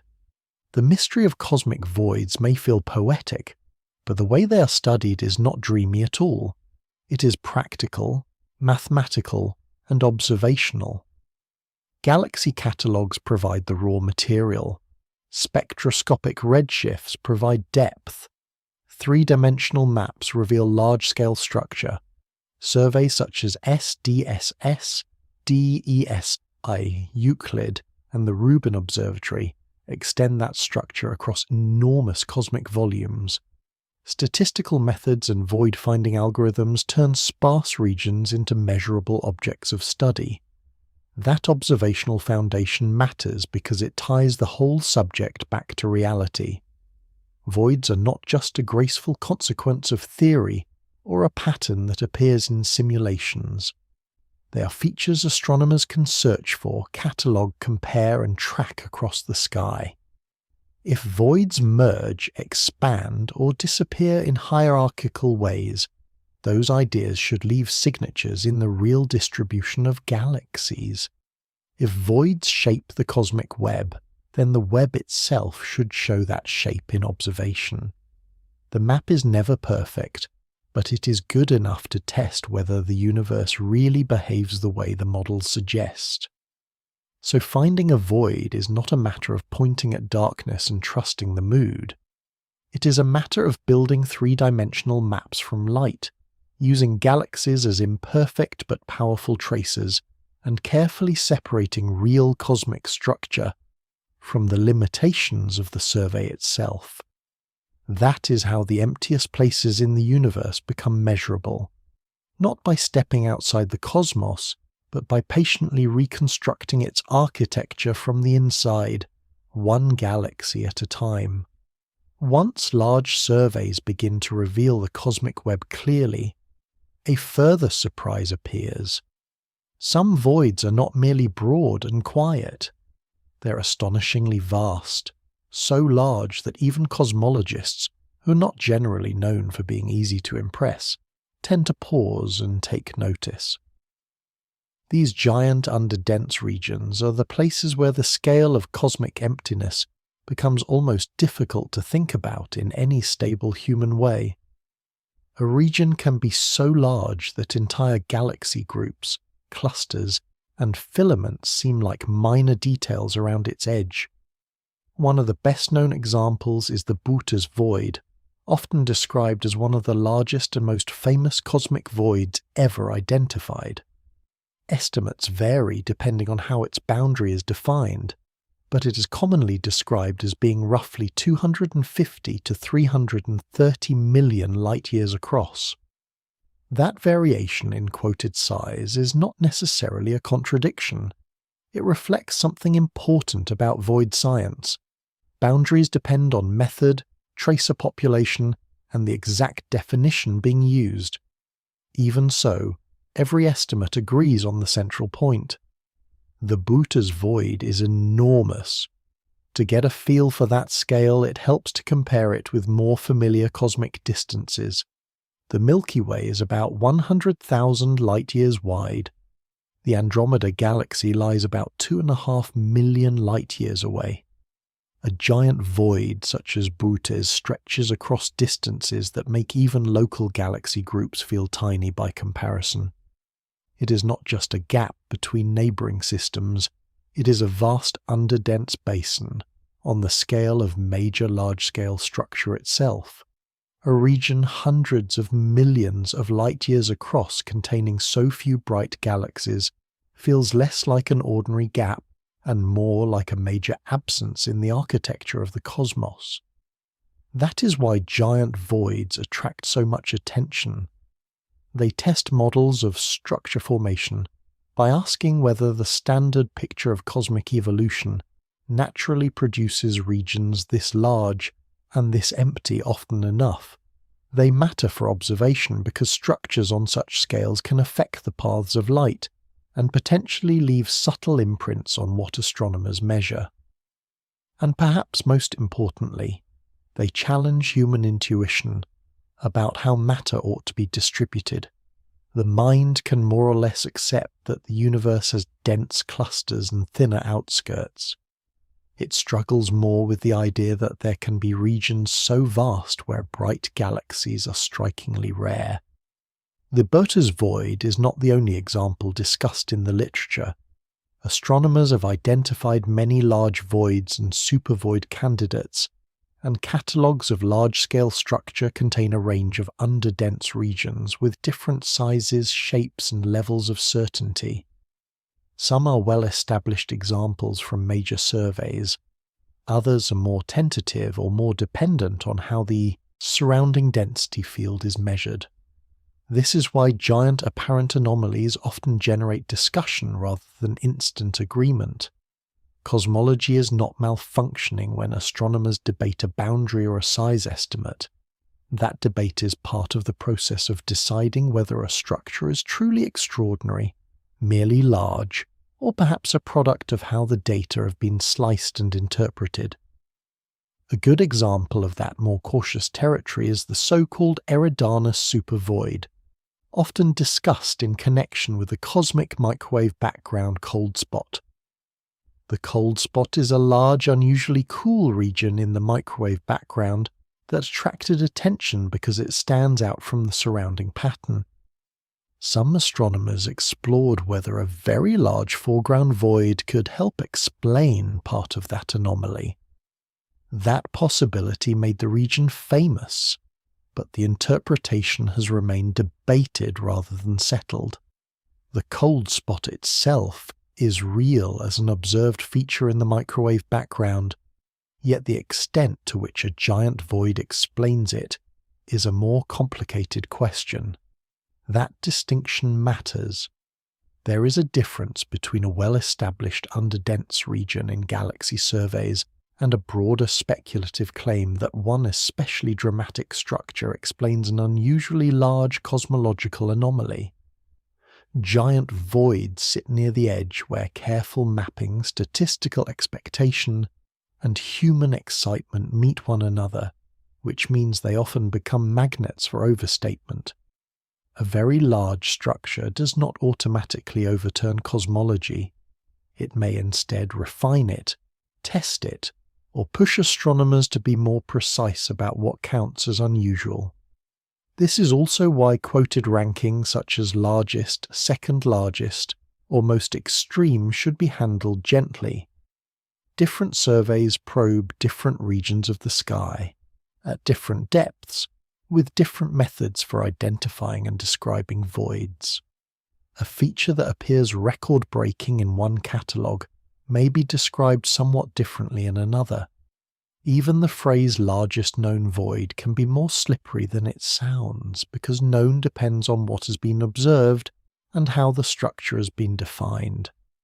The universe does not seem especially interested in tidy leaderboards. Still, the broader lesson remains clear. Once astronomers map the universe on the larger scales, some voids stand out as extraordinary not merely because they are empty, but because they are empty on a scale that reshapes perspective. A giant void is not just a sparse patch. It is a reminder that the universe's architecture includes enormous basins of relative absence, regions so broad that entire familiar cosmic landmarks would vanish into their dimensions almost unnoticed. And that widened perspective changes the emotional feel of the subject. A cosmic void is already strange when understood in principle. It becomes stranger still when one begins attaching actual names and sizes to the largest known examples. Then the subject stops being an abstraction and starts to feel geographical, almost cartographic, as though the universe contains not only mountains of matter, but continental scale basins of silence. Some of those basins are measured, mapped, and widely accepted. Some remain more ambiguous, but all of them point toward the same unsettling truth. When the cosmic web thins out, it can do so on scales that make emptiness itself feel immense. The emptiest places in the universe may seem like an odd place to look for dark matter. If the whole subject is built around scarcity, around regions where galaxies are rare and ordinary matter is thinly spread, then it might seem more natural to search for invisible mass in the richest and brightest places instead. And in one sense, that instinct is right. Galaxy clusters, colliding systems, and strong gravitational lensing have all been enormously important in building the case that most of the matter in the universe is dark rather than luminous. But voids offer something different, and in some ways something equally valuable. They are not useful because they contain more matter than other regions. They are useful because they contain less complication. In a dense cluster, many physical processes overlap at once.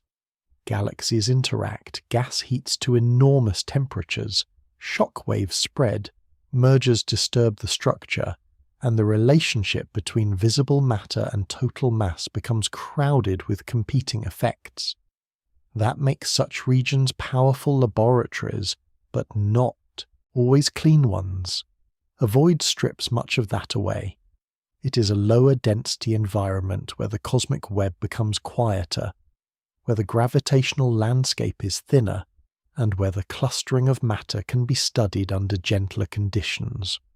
That makes voids complementary to dense regions rather than secondary to them. They answer a different version of the same question. The central question is not simply where dark matter is, but how matter clusters under gravity across different environments.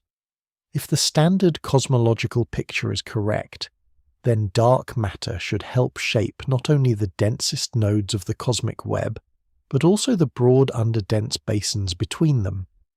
A void should still contain dark matter, just at lower density than average. Its shape, its depth, its internal structure, and the sparse population of galaxies inside it should all reflect how dark matter behaved there over cosmic time. That is where different dark matter models begin to matter. The standard picture usually assumes cold dark matter, meaning dark matter made of particles that move slowly compared with the speed of light in the early universe, and therefore preserve structure on small scales. In that model, small fluctuations can survive and grow, helping to build a richly textured cosmic web with substructure across many scales. Voids in such a universe are underdense, but not featureless. They can still contain smaller dark matter halos, thin filaments, faint galaxies, and internal variation. If dark matter behaved differently, the picture could change. In warm dark matter models, for example, the particles would have moved faster in the early universe, smoothing out some of the smaller scale fluctuations. That would tend to suppress the formation of the smaller structures. In a void, where visible traces are already sparse, that difference could matter quite a lot. The abundance of small galaxies, the number of low-mass halos, and the internal granularity of the underdense region might all shift. The void would still be a void, but it might be a slightly smoother, less structured one. This is one reason astronomers and cosmologists pay such close attention to the galaxy content of voids. A sparse population is not just a curiosity, it is a clue. If a particular model of dark matter predicts more small halos than are actually observed, or far fewer, then void environments may help expose the mismatch. In the richer regions of the universe, complex environmental effects can muddy that comparison. In a void, the lower density setting can make the relationship between underlying dark matter structure and visible galaxies a little easier to interpret, even if never perfectly simple. It's also important here to keep the distinction clear between ordinary matter and dark matter. Ordinary matter, also called baryonic matter, includes stars, gas, dust, planets, people, teacups, and everything else, made from familiar atoms. Dark matter is different. It does not emit, absorb, or scatter light in the ordinary way, which is why it has to be inferred indirectly through gravity. In a void, this difference becomes especially important because the visible traces are so sparse. When there are fewer galaxies to map, interpretation depends more strongly on modelling the hidden mass distribution beneath them. That makes voids a subtle testing ground. A galaxy survey shows only the luminous islands. It does not reveal the full dark matter terrain directly, so astronomers compare what they observe in the real universe with what cosmological simulations produce under different assumptions. If a simulation based on the standard cosmological model generates voids with the right sizes, the right shapes, the right abundance, and the right sparse populations of galaxies, that is a good sign that the model is capturing something real about how matter behaves. If not, then the mismatch may point toward missing physics, better modelling, or tighter constraints on what dark matter can be. This comparison between observation and simulation is one of the deeper ambitions of modern cosmology. The aim is not only to describe the visible universe, but to ask whether the invisible framework beneath it behaves the way theory expects. Large simulations such as the Millennium Simulation and illustrious TNG have been useful in this respect because they allow cosmologists to evolve a universe forward from early conditions and see what kind of void population emerges. Then the real universe mapped through surveys becomes the test. That test is delicate. Voids are harder to interpret than dense clusters, in some respects precisely because they contain fewer bright objects. Their galaxy populations are sparse. Their internal signals can be subtle. The boundary between structure and emptiness is less dramatic than the heart of a rich cluster, blazing with galaxies and hot gas. But that quietness is also their strength. A void offers a lower density regime in which the behavior of matter can be examined from another angle. It asks not only how dark matter builds the peaks of cosmic structure, but how it shapes the valleys. There is something deeply fitting in that. Dark matter is itself inferred rather than seen. It reveals its presence through gravitational effects, through patterns, motions, and structure, rather than through light. Cosmic voids work in a similar emotional register. They are defined partly by what they lack, and yet what they lack helps reveal something deeper. A void may seem like the least promising place to search for hidden foundations, but in fact it may be one of the most revealing. When the bright clutter of the universe thins out, the underlying scaffolding can sometimes stand out more clearly, so the quietest places in the cosmos are not irrelevant to the dark matter story. They are part of it. They show how invisible mass behaves when density is low, how ordinary matter traces that deeper structure imperfectly, and how cosmological models hold up when tested not only in the crowded knots of the web, but also in its broad underdense basins. In that sense, a void is not merely a region with less to see. It is a region where the hidden architecture of the universe may become easier to question. If voids can tell us something about dark matter, then the next question becomes even larger. Not just what the universe is made of, but how the universe expands. That shift matters because cosmology is not only concerned with the ingredients of the cosmos. It also asks how the whole thing changes with time, how distances grow, how structure evolves, and why the expansion of the universe does not seem to behave in the simplest way gravity alone might suggest. This is where dark energy enters the story, though it should be introduced with care. Dark energy is the name given to whatever is driving the accelerated expansion of the universe in the standard cosmological model. It is not a name for something fully understood. It is a label for a real observational fact and the unknown cause behind it. Astronomers discovered in the late 1990s, through observations of distant Type 1a supernovae, that the expansion of the universe is not merely continuing, it is accelerating. Space is not just growing larger, it is doing so at an increasing rate over cosmic time. In the standard cosmological model, often called lambda cold dark matter, dark energy is represented in the simplest form by a cosmological constant. That means a constant energy density associated with space itself.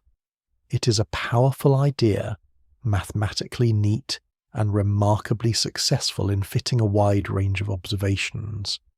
But successful does not mean fully explained. Cosmologists know that accelerated expansion is happening. They have a standard framework for describing it.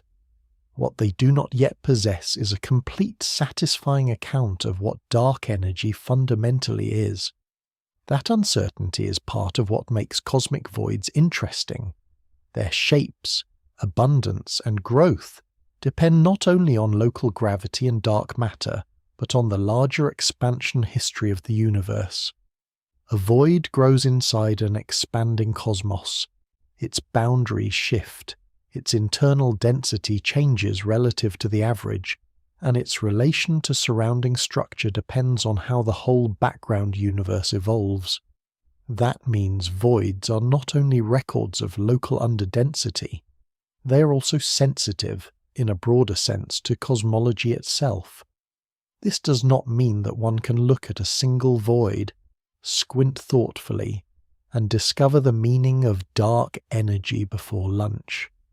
The universe does not usually reward that level of optimism, but in large statistical samples, voids can become cosmological probes. Their typical shapes and distributions can be compared across redshift, meaning across cosmic time, and those comparisons can help constrain how expansion has unfolded. One elegant example is the Alcock-Paczynski test. The name may sound like two people arguing politely in a corridor, but the basic idea is quite gentle. If an object or structure is expected to be statistically isotropic, meaning it has no preferred direction on average, then it should look the same in different directions when measured correctly. If it appears stretched along the line of sight or squashed across it, that distortion may not be physical. It may instead reflect the cosmological model used to convert redshifts and angles into distances. Voids become useful here because, while any individual void can be irregular, a large sample of voids can be stacked together statistically.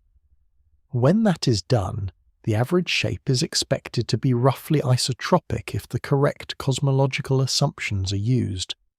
If the assumed expansion history is wrong, the stacked voids may appear systematically distorted. In that way, voids can help test cosmic geometry and expansion without needing to be perfectly spherical one by one. The strength lies in the statistics, not in the perfection of any single example. This is one reason large surveys matter so much. Collaborations such as DESI, Euclid, and other major cosmological mapping efforts are not simply collecting galaxies for the sake of having an impressively full spreadsheet. They are building the three-dimensional maps needed to study structure across cosmic time with increasing precision. Void catalogues drawn from those surveys can then be compared with predictions from the standard cosmological model. If the abundance and apparent shapes of voids evolve in the expected way, that supports the broader picture. If not, the mismatch may point toward new physics, improved modelling, or a more subtle understanding of how structures respond to expansion. Underdense regions are especially attractive in some of these analyses because their dynamics can be cleaner than those of the densest parts of the cosmic web. In a rich galaxy cluster, matter is deeply nonlinear. Gas is heated, galaxies merge, internal motions become chaotic, and many overlapping processes complicate interpretation. A void is not simple in an absolute sense, but it can be simpler by comparison. The lower density environment means fewer violent interactions and, in some contexts, a cleaner connection between cosmological expansion and the way large-scale structure evolves. That is one reason voids are sometimes described as complementary probes rather than secondary ones. Dense regions tell cosmologists how gravity builds the peaks of structure. Underdense regions reveal how expansion and low-density evolution shape the valleys. Both matter. The universe is not only its bright nodes and crowded clusters, its quiet basins carry information too, and in some cases they may do so with less astrophysical clutter in the way. There is also something conceptually satisfying about this. Dark matter and dark energy are often spoken of together because they dominate the cosmic budget, yet they answer different questions. Dark matter is about clustering and gravitational scaffolding. Dark energy is about expansion and cosmic history on the larger scales. Voids sit at an interesting intersection between the two. They are shaped by the distribution of dark matter, but they also respond to the expansion of the universe as a whole. Their emptiness is not just local, it unfolds inside a changing cosmic background. So the study of voids broadens the conversation. The question is no longer only what invisible matter is doing in the quietest parts of the cosmos. It becomes what the expansion of the cosmos itself is doing to those quiet parts over time. A void carries both stories at once. It is an underdense region shaped by gravity, but also a large-scale structure evolving inside a universe whose expansion is accelerating. That makes the emptiest places in the universe unexpectedly informative once again. They do not simply show where matter failed to gather. They help trace how cosmic structure responds to the deeper rules governing the universe as a whole. In that sense, a void may be one of the gentlest places to ask one of cosmology's most difficult questions. Not merely what fills the universe, but what is stretching it apart. The more useful cosmic voids become, the more tempting it is to ask them to explain everything strange in the sky. That is a very human habit. Once a scientific idea proves powerful, there is a natural urge to keep applying it, stretching it, testing whether it might solve mysteries just beyond its current reach. Sometimes that instinct leads to genuine discovery. Sometimes it leads to claims that are interesting, imaginative, and not quite supported strongly enough to carry the weight placed on them. Cosmic voids live in that tension rather comfortably. They are real, measurable, and scientifically important. They influence structure formation, they affect the paths of light in subtle ways, and they can be used as probes of dark matter, dark energy, and cosmic expansion. But because they are large, quiet, and a little eerie, they also attract a certain kind of speculation. A giant underdense region can sound like the perfect explanation for an anomaly. It feels grand enough, strange enough, and visually dramatic enough to be satisfying. The universe, unfortunately, is under no obligation to provide satisfying explanations just because they sound elegant at first hearing. A good example is the cosmic microwave background cold spot. This is one of the most discussed large-scale anomalies in observational cosmology. In maps of the cosmic microwave background, it appears as an unusually cool region compared with the surrounding temperature pattern. It is real as an observed feature. That part is not the controversy. The question is what, if anything, it means. Some astronomers explored the possibility that a very large foreground void along the line of sight might contribute to the cold spot, through effects connected with the way cosmic microwave background photons travel across evolving large-scale structure. The basic thought is sensible enough.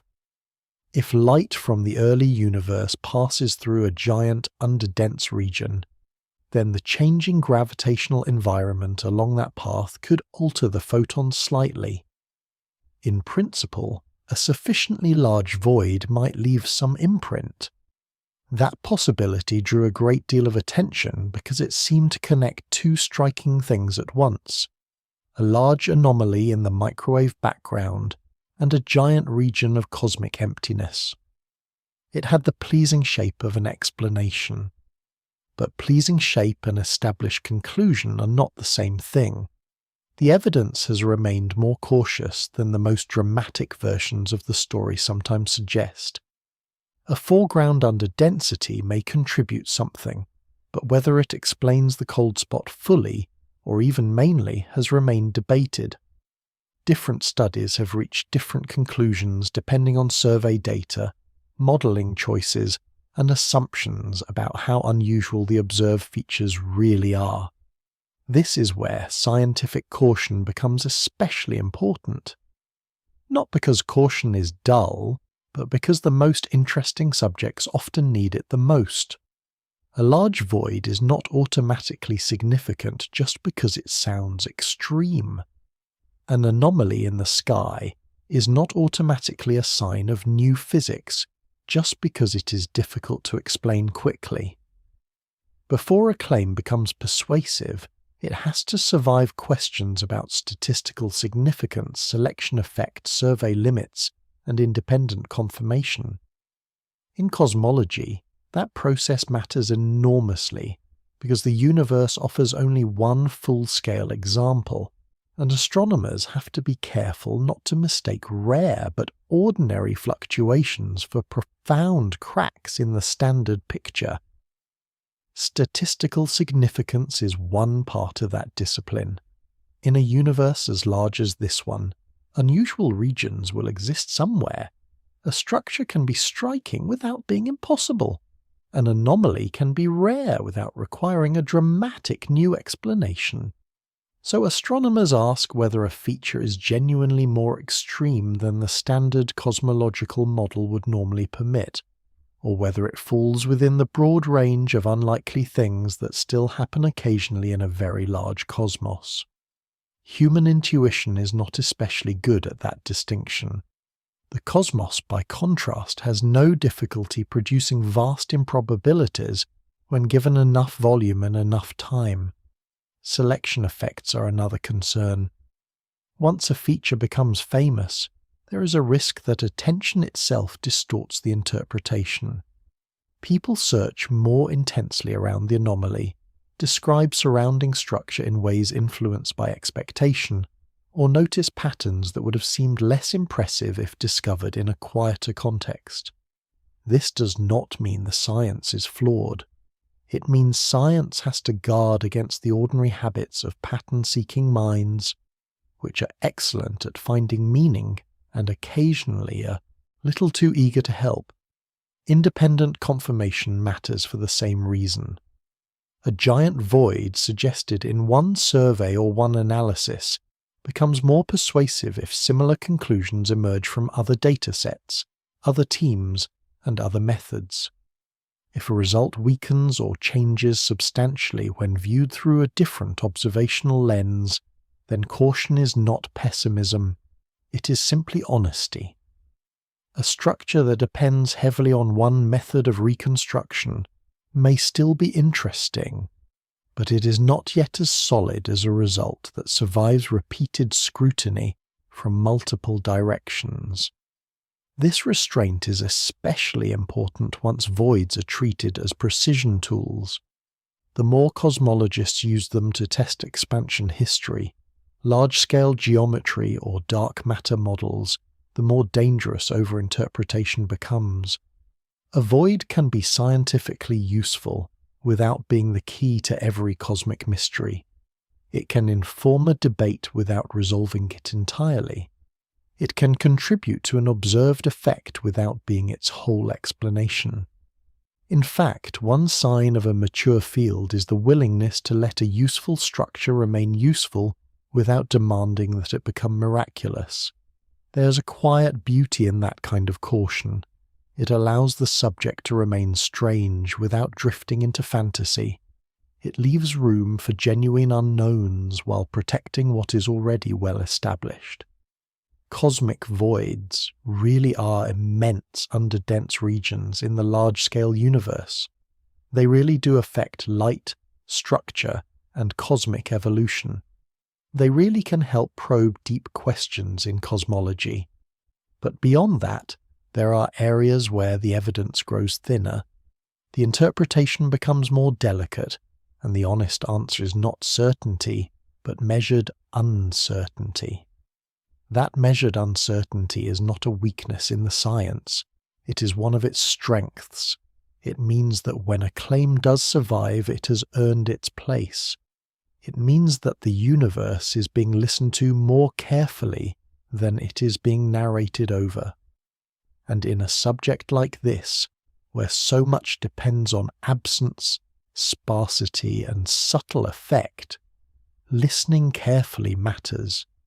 So the strange claims surrounding voids should neither be dismissed automatically, nor embraced too quickly. They belong in the careful middle ground where observation, modelling, and skepticism meet. Some ideas may turn out to be overstated, some may survive in modified form, some may yet reveal something unexpected. But the discipline lies in allowing the evidence to decide, not the attractiveness of the story. That is part of what gives the emptiest places in the universe their particular kind of mystery. They do not only challenge the imagination, they also demand restraint from it. And that restraint, far from making the subject less interesting, is part of what keeps it real. Cosmic voids can feel remote when they are described on the larger scales, as though they belong only to immense survey maps and deep cosmological time. But the same logic of underdensity does not stop at the farthest reaches of the observable universe. It also applies much closer to home. Our own galaxy lives in a structured cosmic neighbourhood, and part of that neighbourhood includes a nearby underdense region known as the local void. The name sounds dramatic, though not quite as dramatic as it would if it had been invented by a poet with access to a fog machine. In scientific terms, the local void is a relatively nearby underdense region adjacent to the structures that contain the Milky Way and its neighbouring galaxies. It is not a perfect cavity, not a completely empty gulf, and not a giant featureless blank pressing up against the solar system like some silent abyss outside the curtains. It is a region with fewer galaxies than average, part of the same large-scale architecture that shapes the universe more broadly. That matters because it reminds us that the Milky Way is not floating in generic space. It sits inside a real cosmic environment made of groups, filaments, low-density regions, and larger-scale flows of matter. The local group, which includes the Milky Way, Andromeda, the Triangulum Galaxy, and many smaller satellite galaxies, is only one piece of that environment. Beyond it lie nearby galaxy groups, larger structures such as the Virgo cluster, and the more extended web-like arrangement of matter that links dense and sparse regions together. The local void is part of that arrangement, helping define the broader gravitational landscape around us. This gives the local universe a more textured feel. It is not simply a matter of galaxies scattered through otherwise neutral space. There are denser directions and thinner ones. There are neighbouring concentrations of matter and neighbouring deficits. The Milky Way is not in the centre of a giant local emptiness, nor is it lodged inside a continuous wall of galaxies in every direction. Instead, it sits in a structured neighbourhood, where the same basic principles seen on the larger scales apply nearby as well. Density varies, gravity responds, matter flows accordingly. Astronomers infer this local structure through several kinds of measurement working together. Galaxy distances are one key ingredient. A galaxy's position on the sky is only the beginning. To understand the local cosmic environment, astronomers need to know how far away nearby galaxies actually are. That can be done through a range of distance indicators, including standard candles and other methods for estimating intrinsic brightness or physical scale. Redshift also plays an important role, though in the nearby universe it becomes a little trickier because local gravitational motions can significantly modify the smoother background pattern of cosmic expansion. That is where flow measurements become especially useful. Nearby galaxies do not simply drift along with the overall expansion of the universe in a perfectly orderly way. They also have peculiar velocities, motions caused by the gravitational pull of surrounding structure. A galaxy may move slightly faster or slower than expected from expansion alone because of nearby dense regions tugging on it, or because underdense regions contribute less gravitational pull in their direction. By studying these motions carefully, astronomers can infer the gravitational geography of the local universe. This makes the local void more than a cartographic curiosity. It helps explain why nearby galaxies move the way they do. If one side of our local environment is more underdense, and another side contains stronger concentrations of matter, then galaxies in the region may show systematic motion reflecting that imbalance. The Milky Way and its neighbours are not merely sitting still while expansion unfolds around them. They are moving through a local gravitational landscape shaped by both nearby mass concentrations and nearby underdense volumes. In that sense, the local void contributes to the dynamics of our neighbourhood, even though it is defined by relative emptiness. This is one of the recurring lessons of the subject. An underdense region does not need to contain a great deal in order to matter. Its significance lies partly in what is missing, because what is missing changes the balance of gravitational influence. A sparse direction in space can help shape motion just as a dense direction can, though by comparative weakness rather than by extra pull. The local picture also helps make cosmic voids feel less abstract. It is one thing to speak of giant voids hundreds of millions of light-years across in distant surveys. It is another to realize that nearby galaxy motions, including those in the general vicinity of the Milky Way, are interpreted partly through the same logic. Underdensity is not some exotic condition confined to remote corners of the cosmos. It is part of the real environment around us, woven into the same large-scale structure that includes the galaxies visible in the local sky. That does not mean the local void is a neatly bounded object with universal agreement on every edge and dimension. Like other voids, its exact extent depends on how the surrounding galaxy distribution is mapped and how the density field is interpreted. The nearby universe is observationally rich in some ways and awkward in others, especially because dust in the plane of the Milky Way can obscure parts of the sky and make local mapping more difficult. Even so, the basic picture remains clear. There is a nearby underdense region, and it plays a role in shaping the structure and motion of galaxies in our broader cosmic neighbourhood. There is something quietly humbling about that. The Milky Way, with all its stars and planets and local dramas, is not merely part of a galaxy group. It is part of a larger density pattern. Nearby emptiness helps define nearby structure. Nearby structure helps shape nearby motion. The local universe is not a bland backdrop for our galaxy's existence, but a gravitational environment with contours, gradients, and direction. So the study of voids does not remain trapped in distant cosmology. It comes closer. It reaches into the interpretation of the galaxies around us, into the flow of nearby matter, into the very map of the region that contains the Milky Way. The same principles that describe immense basins in the deep cosmic web also help explain the quieter geometry of home, and that changes the mood of the subject a little. Cosmic voids are still grand and remote in scale, but they are no longer only remote. They are part of the universe we inhabit, part of the structure through which our own galaxy moves. The silence between galaxies is not just elsewhere. Some of it is already nearby, shaping the local cosmos with the same patient subtlety it uses everywhere else. After so much measuring, mapping, modelling, and carefully defining what a void is, it helps to pause and ask a simpler question. What would such a place actually feel like? Not emotionally in some grand, poetic sense, but observationally, scientifically, in the quiet, practical terms of what the sky and surroundings might really be like if one were deep inside a cosmic void. The first thing to say is what it would not be. It would not be absolute darkness.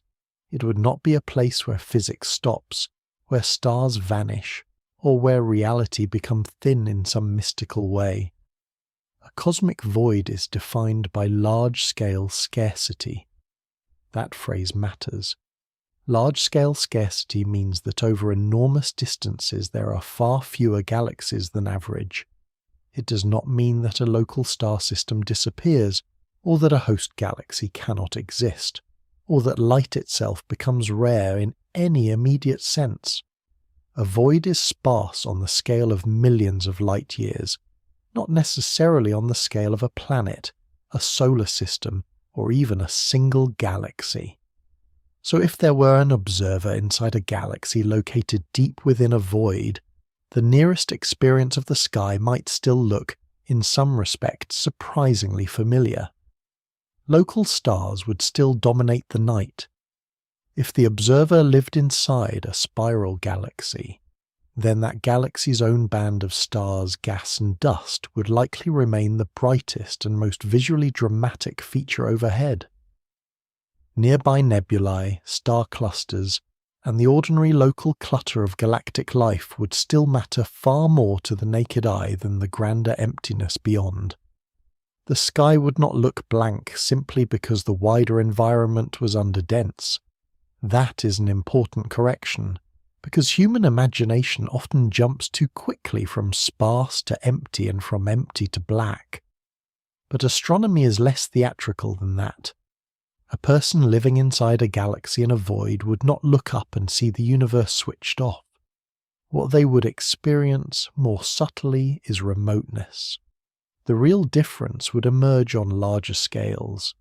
Outside the host galaxy, bright neighbouring galaxies would tend to be fewer and farther apart.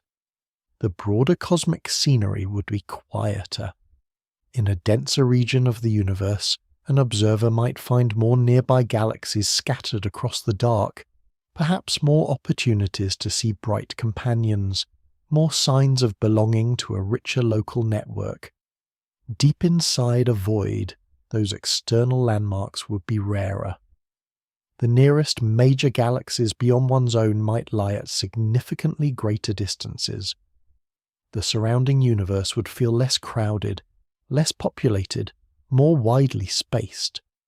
This matters statistically more than visually in the everyday human sense, at least at first. The eye is always dominated by what is nearest and brightest. But with instruments, maps, and long observation, the pattern would become unmistakable. There would be fewer galaxies in the surrounding volume, fewer dense filaments crossing nearby space, fewer great congregations of matter at moderate distance.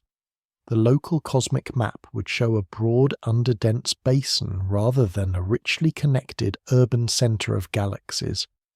If the universe were a landscape of towns and roads, a void would feel like a remote highland where the villages are farther apart, the lights fewer, and the empty land between them much greater. That remoteness is one of the most scientifically meaningful aspects of void life. A galaxy in such a region would not merely sit in darkness. It would sit in a low-density environment shaped by billions of years of matter flowing elsewhere. Its isolation would be historical. The sparse surroundings would not be accidental.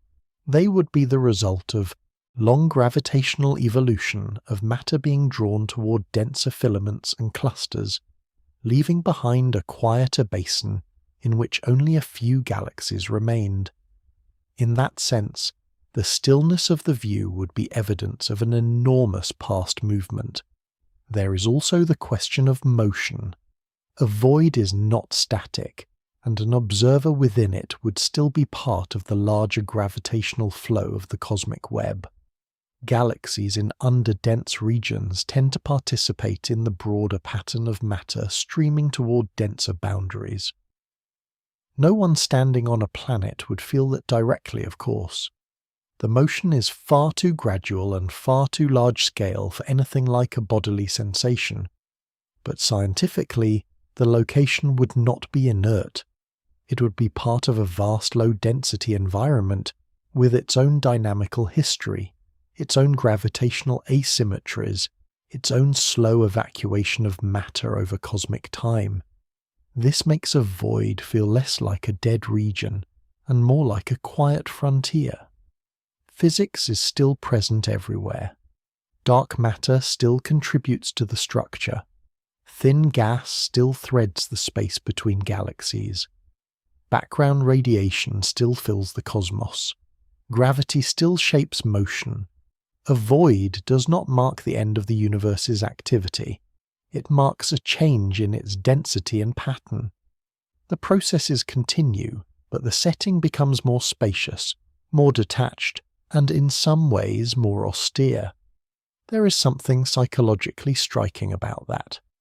Human beings tend to associate significance with abundance. A crowded place feels important. A bright place feels active. A sparse place can feel neglected. But a cosmic void challenges that instinct. Its quietness is not insignificance. It is a different kind of significance. The distances are greater, the external company thinner, the structures broader and more subtle. It is the sort of environment that asks for patience before it reveals what it is, and perhaps that is the clearest way to imagine it. Not as a horror of black emptiness, and not as a fantasy realm where the universe becomes unreal, but as an environment of extraordinary spacing. A place where the nearest lights beyond home are farther away than average. A place where the grand architecture of the cosmic web opens into wider basins and longer silences. A place where the night, beyond the local galaxy, would carry fewer markers of nearby cosmic society. That is what underdensity means when translated into lived astronomical terms. Not the disappearance of the universe, but its thinning. Not nothing, but less. Not silence in the absolute sense, but a wider interval between notes. And in that wider interval, the scale of the cosmos becomes easier to feel. The distances stretch. The neighbourhood loosens. The ordinary expectation that there should always be something nearby begins to fail. A void does not merely describe where galaxies are scarce. It gives physical form to remoteness itself. By the time the idea of a cosmic void has been followed from the early universe to the local one, from dark matter to dark energy, from careful surveys to imagined experience, a deeper point begins to emerge. These empty-seeming regions are not accidents. They are not scraps left over after the real construction work was finished. They are not embarrassing blank spots in an otherwise successful universe. They are necessary outcomes of the same physical processes that built everything else. That may be the most important correction this subject offers. Human instinct tends to treat fullness as meaningful and emptiness as secondary. A crowded city feels important. A bright sky feels active. A rich galaxy cluster blazing with stars and hot gas looks like something the universe clearly meant to make. A void, by contrast, can seem like what happens when the machinery of creation simply does less. But on cosmological scales, that is not the right picture. The same gravitational growth that gathered matter into galaxies, clusters, filaments, and walls also produced the underdense basins between them. The emptiness was not left behind by structure formation. It was made by structure formation. This follows directly from the beginning. The early universe was remarkably smooth, but not perfectly so.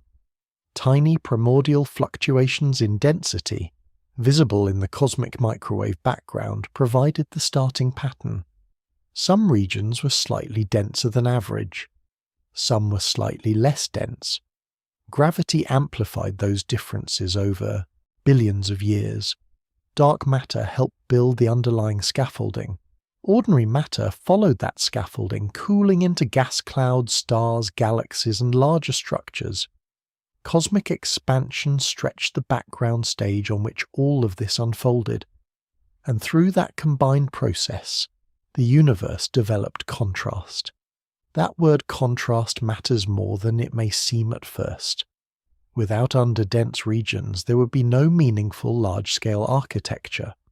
A filament is only recognizable because space on either side of it is less dense. A galaxy cluster stands out because matter is not equally concentrated everywhere else. A web only looks like a web because some regions are crowded and others are sparse. Remove the voids, and the visible structure of the universe loses much of its form. It would be like trying to understand a piece of music with all the pauses removed, or a landscape with no valleys, only an endless undifferentiated rise. Voids, then, are part of what makes the universe intelligible. They create the negative space that allows the positive structure to appear. This is not only an aesthetic point, though the universe occasionally deserves credit for composition. It is a physical one. The large-scale pattern of matter depends on redistribution. Matter flows toward denser regions. Those regions become richer. Underdense regions become thinner. The two outcomes are inseparable. Every crowded knot implies a quieter surrounding. Every filament owes something to the basin beside it. That is why the mystery of cosmic voids lies not only in their emptiness, but in their necessity. They are not simply places where less happened. They are places that had to emerge if gravity were going to turn tiny initial fluctuations into a structured cosmos. A universe with galaxies but no voids would be a very strange thing indeed. Perhaps stranger than a universe with voids, and no people around to complain about them. There is another point here that can be easy to overlook. Voids occupy most of the universe's volume. This sounds counterintuitive because the eye is drawn to luminous regions. Galaxies, clusters, nebulae, and bright surveys all train attention toward the crowded parts. But by volume, the quieter regions dominate. The densest structures contain much of the visible drama, yet the broad underdense expanses contain most of the room.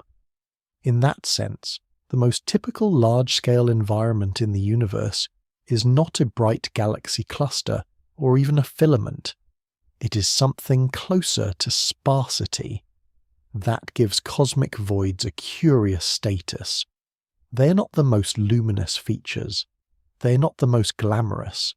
They are rarely the first thing people imagine when they think about astronomy, unless they are already in a reflective mood and perhaps a little sleep-deprived. But they are, in one important sense, the dominant environment of the universe. Most of the cosmos by volume is closer to void-like than cluster-like. Most of the universe is not crowded. Most of it is thin. And yet that thinness is rich with meaning. Voids preserve information about primordial fluctuations, because they grew out of the same early density field recorded in the cosmic microwave background. They reveal the role of dark matter, because their internal structure and sparse galaxy populations depend on the invisible mass distribution beneath visible matter.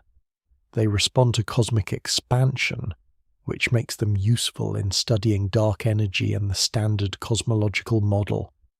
They affect light, influence galaxy motions, and shape local as well as distant environments.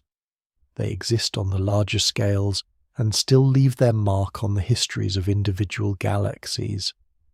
So the answer to why the universe needs empty places is not mystical at all, though it does carry a certain quiet grandeur. The universe needs empty places because gravity works by contrast. It needs underdense regions because not every fluctuation in the early universe could grow into a dense one. It needs basins because it has peaks. It needs silence because it has structure. The same laws that made galaxies possible also made the broad expanses between them inevitable. That brings the whole subject into focus. Primordial fluctuations provided the first unevenness. Gravitational instability amplified it. Dark matter shaped the scaffolding. Ordinary matter traced that structure and lit parts of it up. Cosmic expansion stretched the whole pattern over time. The result was not a random sprinkling of galaxies, but a universe with crowded knots, luminous strands, broad walls, and immense quiet basins. The cosmic web needed both threads and spaces. Without both, it would not be a web at all. Seen this way, a void is no longer a missing thing. It is a completed part of the design. Not design in the sense of intention, but in the sense of consequence. Given the initial conditions and the laws of physics, these emptier regions were always going to emerge. They are what happens when a smooth young universe becomes structured. They are what remains when matter follows gravity's invitations elsewhere, and that is perhaps the deepest answer hidden inside the title. The quiet mystery of cosmic voids is not merely that they exist, or that they are large, or that they seem empty while still containing dark matter, gas, radiation, and a few lonely galaxies. The deeper mystery is that the universe needs them in order to become itself. They are part of the reason structure is possible, part of the reason contrast appears, part of the reason the cosmos can be mapped, understood, and felt as something with shape. So the emptiest places in the universe are not leftovers from the story. They are part of the grammar of the story. They give scale to the bright regions, meaning to the dense ones, and form to the web as a whole. Far from being where the universe did less, they are where the logic of the universe becomes easiest to see. Once it becomes clear that the universe needs empty places, a quieter question begins to take shape. What do those places still have left to teach us? That question is now driving a great deal of modern cosmology. Cosmic voids were once easy to overlook because they seemed, at first glance, to be defined by what they lacked. But astronomy has become increasingly good at learning from absence, from low-density environments, from structures that reveal themselves not through brightness but through contrast. And in the years ahead, that skill is likely to improve. A new generation of surveys and observatories is turning the large-scale universe into a much more detailed map than ever before. The European Space Agency's Euclid mission is designed to trace the geometry of the cosmos across enormous distances, helping measure how structure is distributed and how expansion has unfolded over time. The Dark Energy Spectroscopic Instrument, DESI, is building a vast three-dimensional map of galaxies and quasars, giving cosmologists a richer view of how the cosmic web is arranged.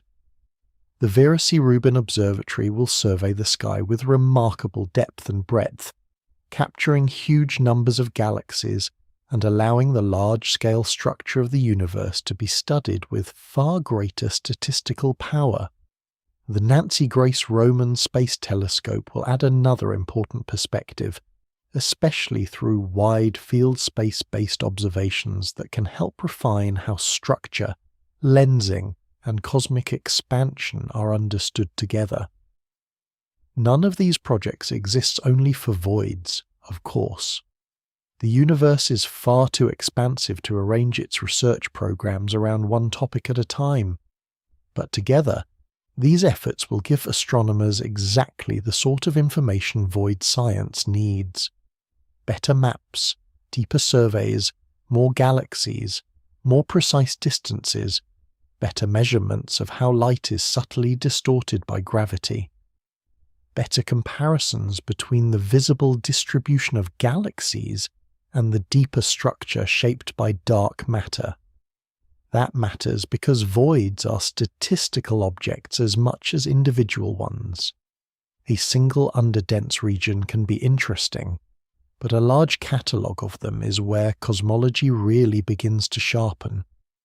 With bigger and cleaner surveys, astronomers can compare void populations across different eras of cosmic history, measure their shapes more carefully, test how their abundance changes with scale, and look more closely at the galaxies that live inside them.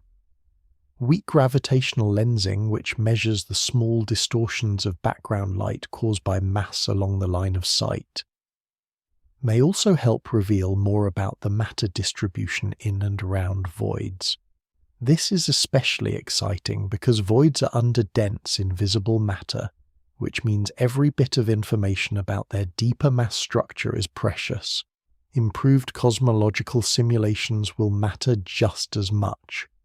Observations alone can show what the universe looks like.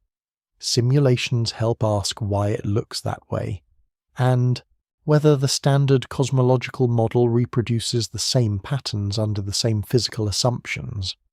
As simulations become more detailed, they can model void environments with greater realism, tracing not only dark matter but also gas behavior, galaxy formation, feedback from stars and black holes, and the quieter evolutionary paths followed in underdense regions. That allows a more refined comparison between theory and observation, which is where many of the most useful tensions in science begin. It would be easy here to drift into the usual language of revolution, breakthrough, and everything changing overnight. Science communication does sometimes behave as though every new telescope is personally offended by the previous one and intends to overthrow it by dawn. But the truth is usually calmer and, in its own way, more satisfying.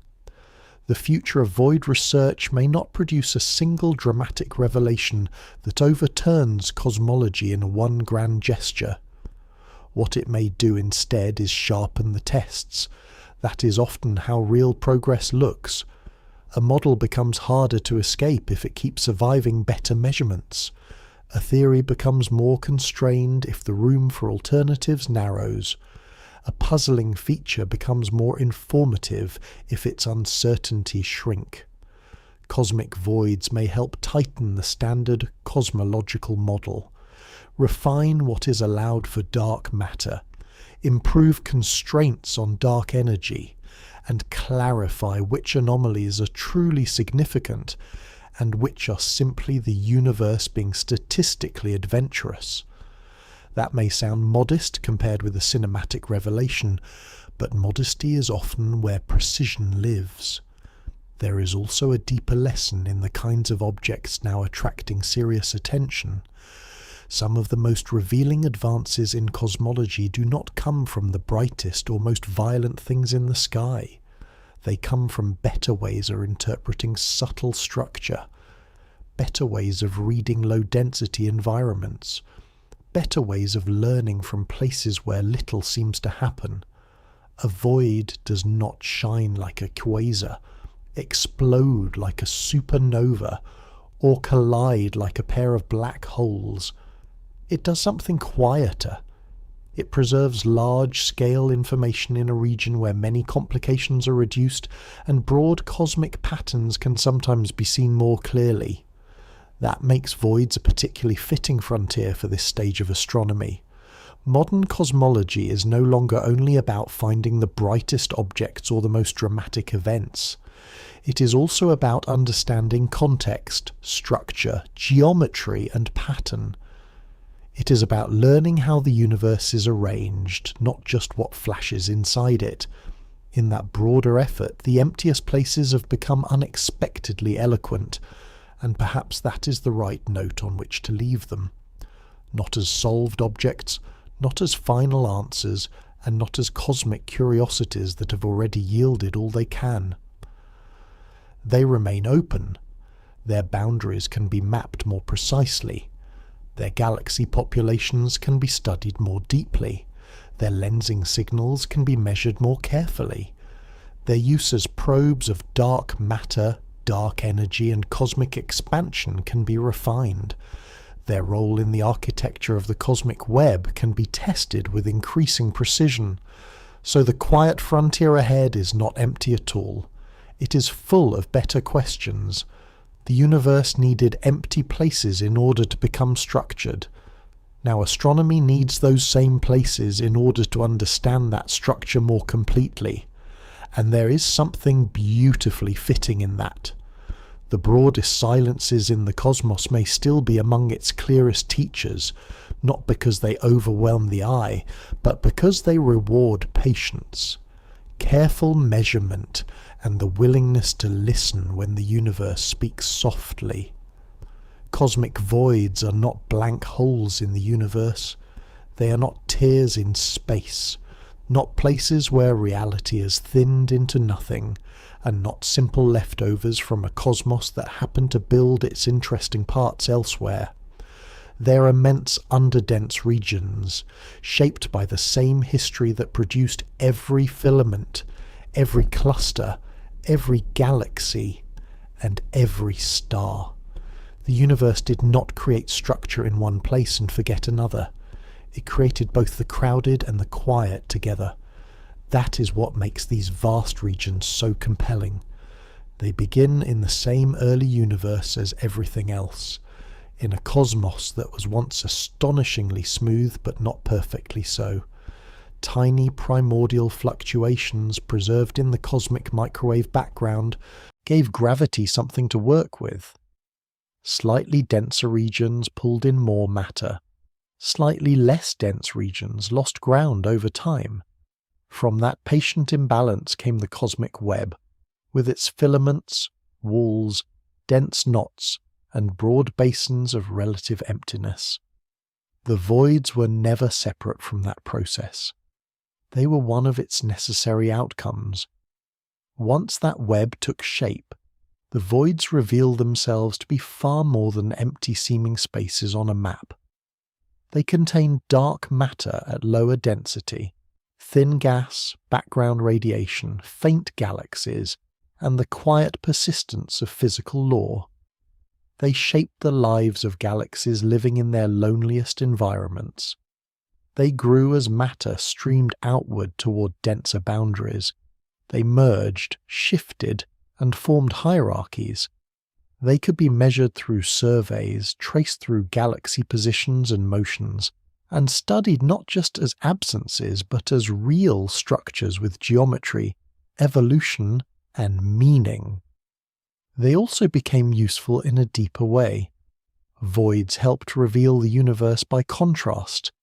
Their low density made them valuable for studying the large-scale distribution of matter, for testing how galaxies trace dark matter, for exploring the effects of cosmic expansion, and for refining the broader standard cosmological model. Even the debates around them, the caution over giant voids, ski anomalies, and statistical interpretation became part of the lesson. The quietest places demanded the most careful reading. That may be one of the most beautiful parts of the whole subject. In everyday life, absence can feel like a lack of information. An empty room tells less than a crowded one. A silent conversation is usually not going especially well. But in cosmology, absence becomes evidence. A void shows where matter did not remain, where gravity favoured other regions, where structure sharpened by leaving some places sparse. The silence between galaxies is not meaningless, it is part of the pattern. And that returns gently to the deeper mystery in the title. The quiet mystery of cosmic voids is not simply that they are large, or dark, or remote, though they are certainly all of those things.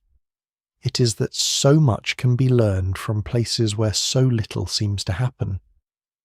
The broadest underdense regions in the universe turn out to be records of ancient fluctuations, witnesses to gravitational growth, laboratories for galaxy evolution, and tools for asking some of cosmology's most difficult questions. So the universe is not built only from stars and light. It is also built from distance, from sparsity, from vast silent volumes stretched between the brighter structures we notice first. Those quieter regions are not outside the story. They help give the story its form. The galaxies shine, the clusters gather, the filaments stretch across the dark, and between them lie the great underdense basins that make all of it legible. The universe needed those empty places in order to become what it is. And perhaps that is the calmest and strangest truth of all. The silence between the galaxies is not where the cosmos says nothing. It is where its shape becomes easiest to hear.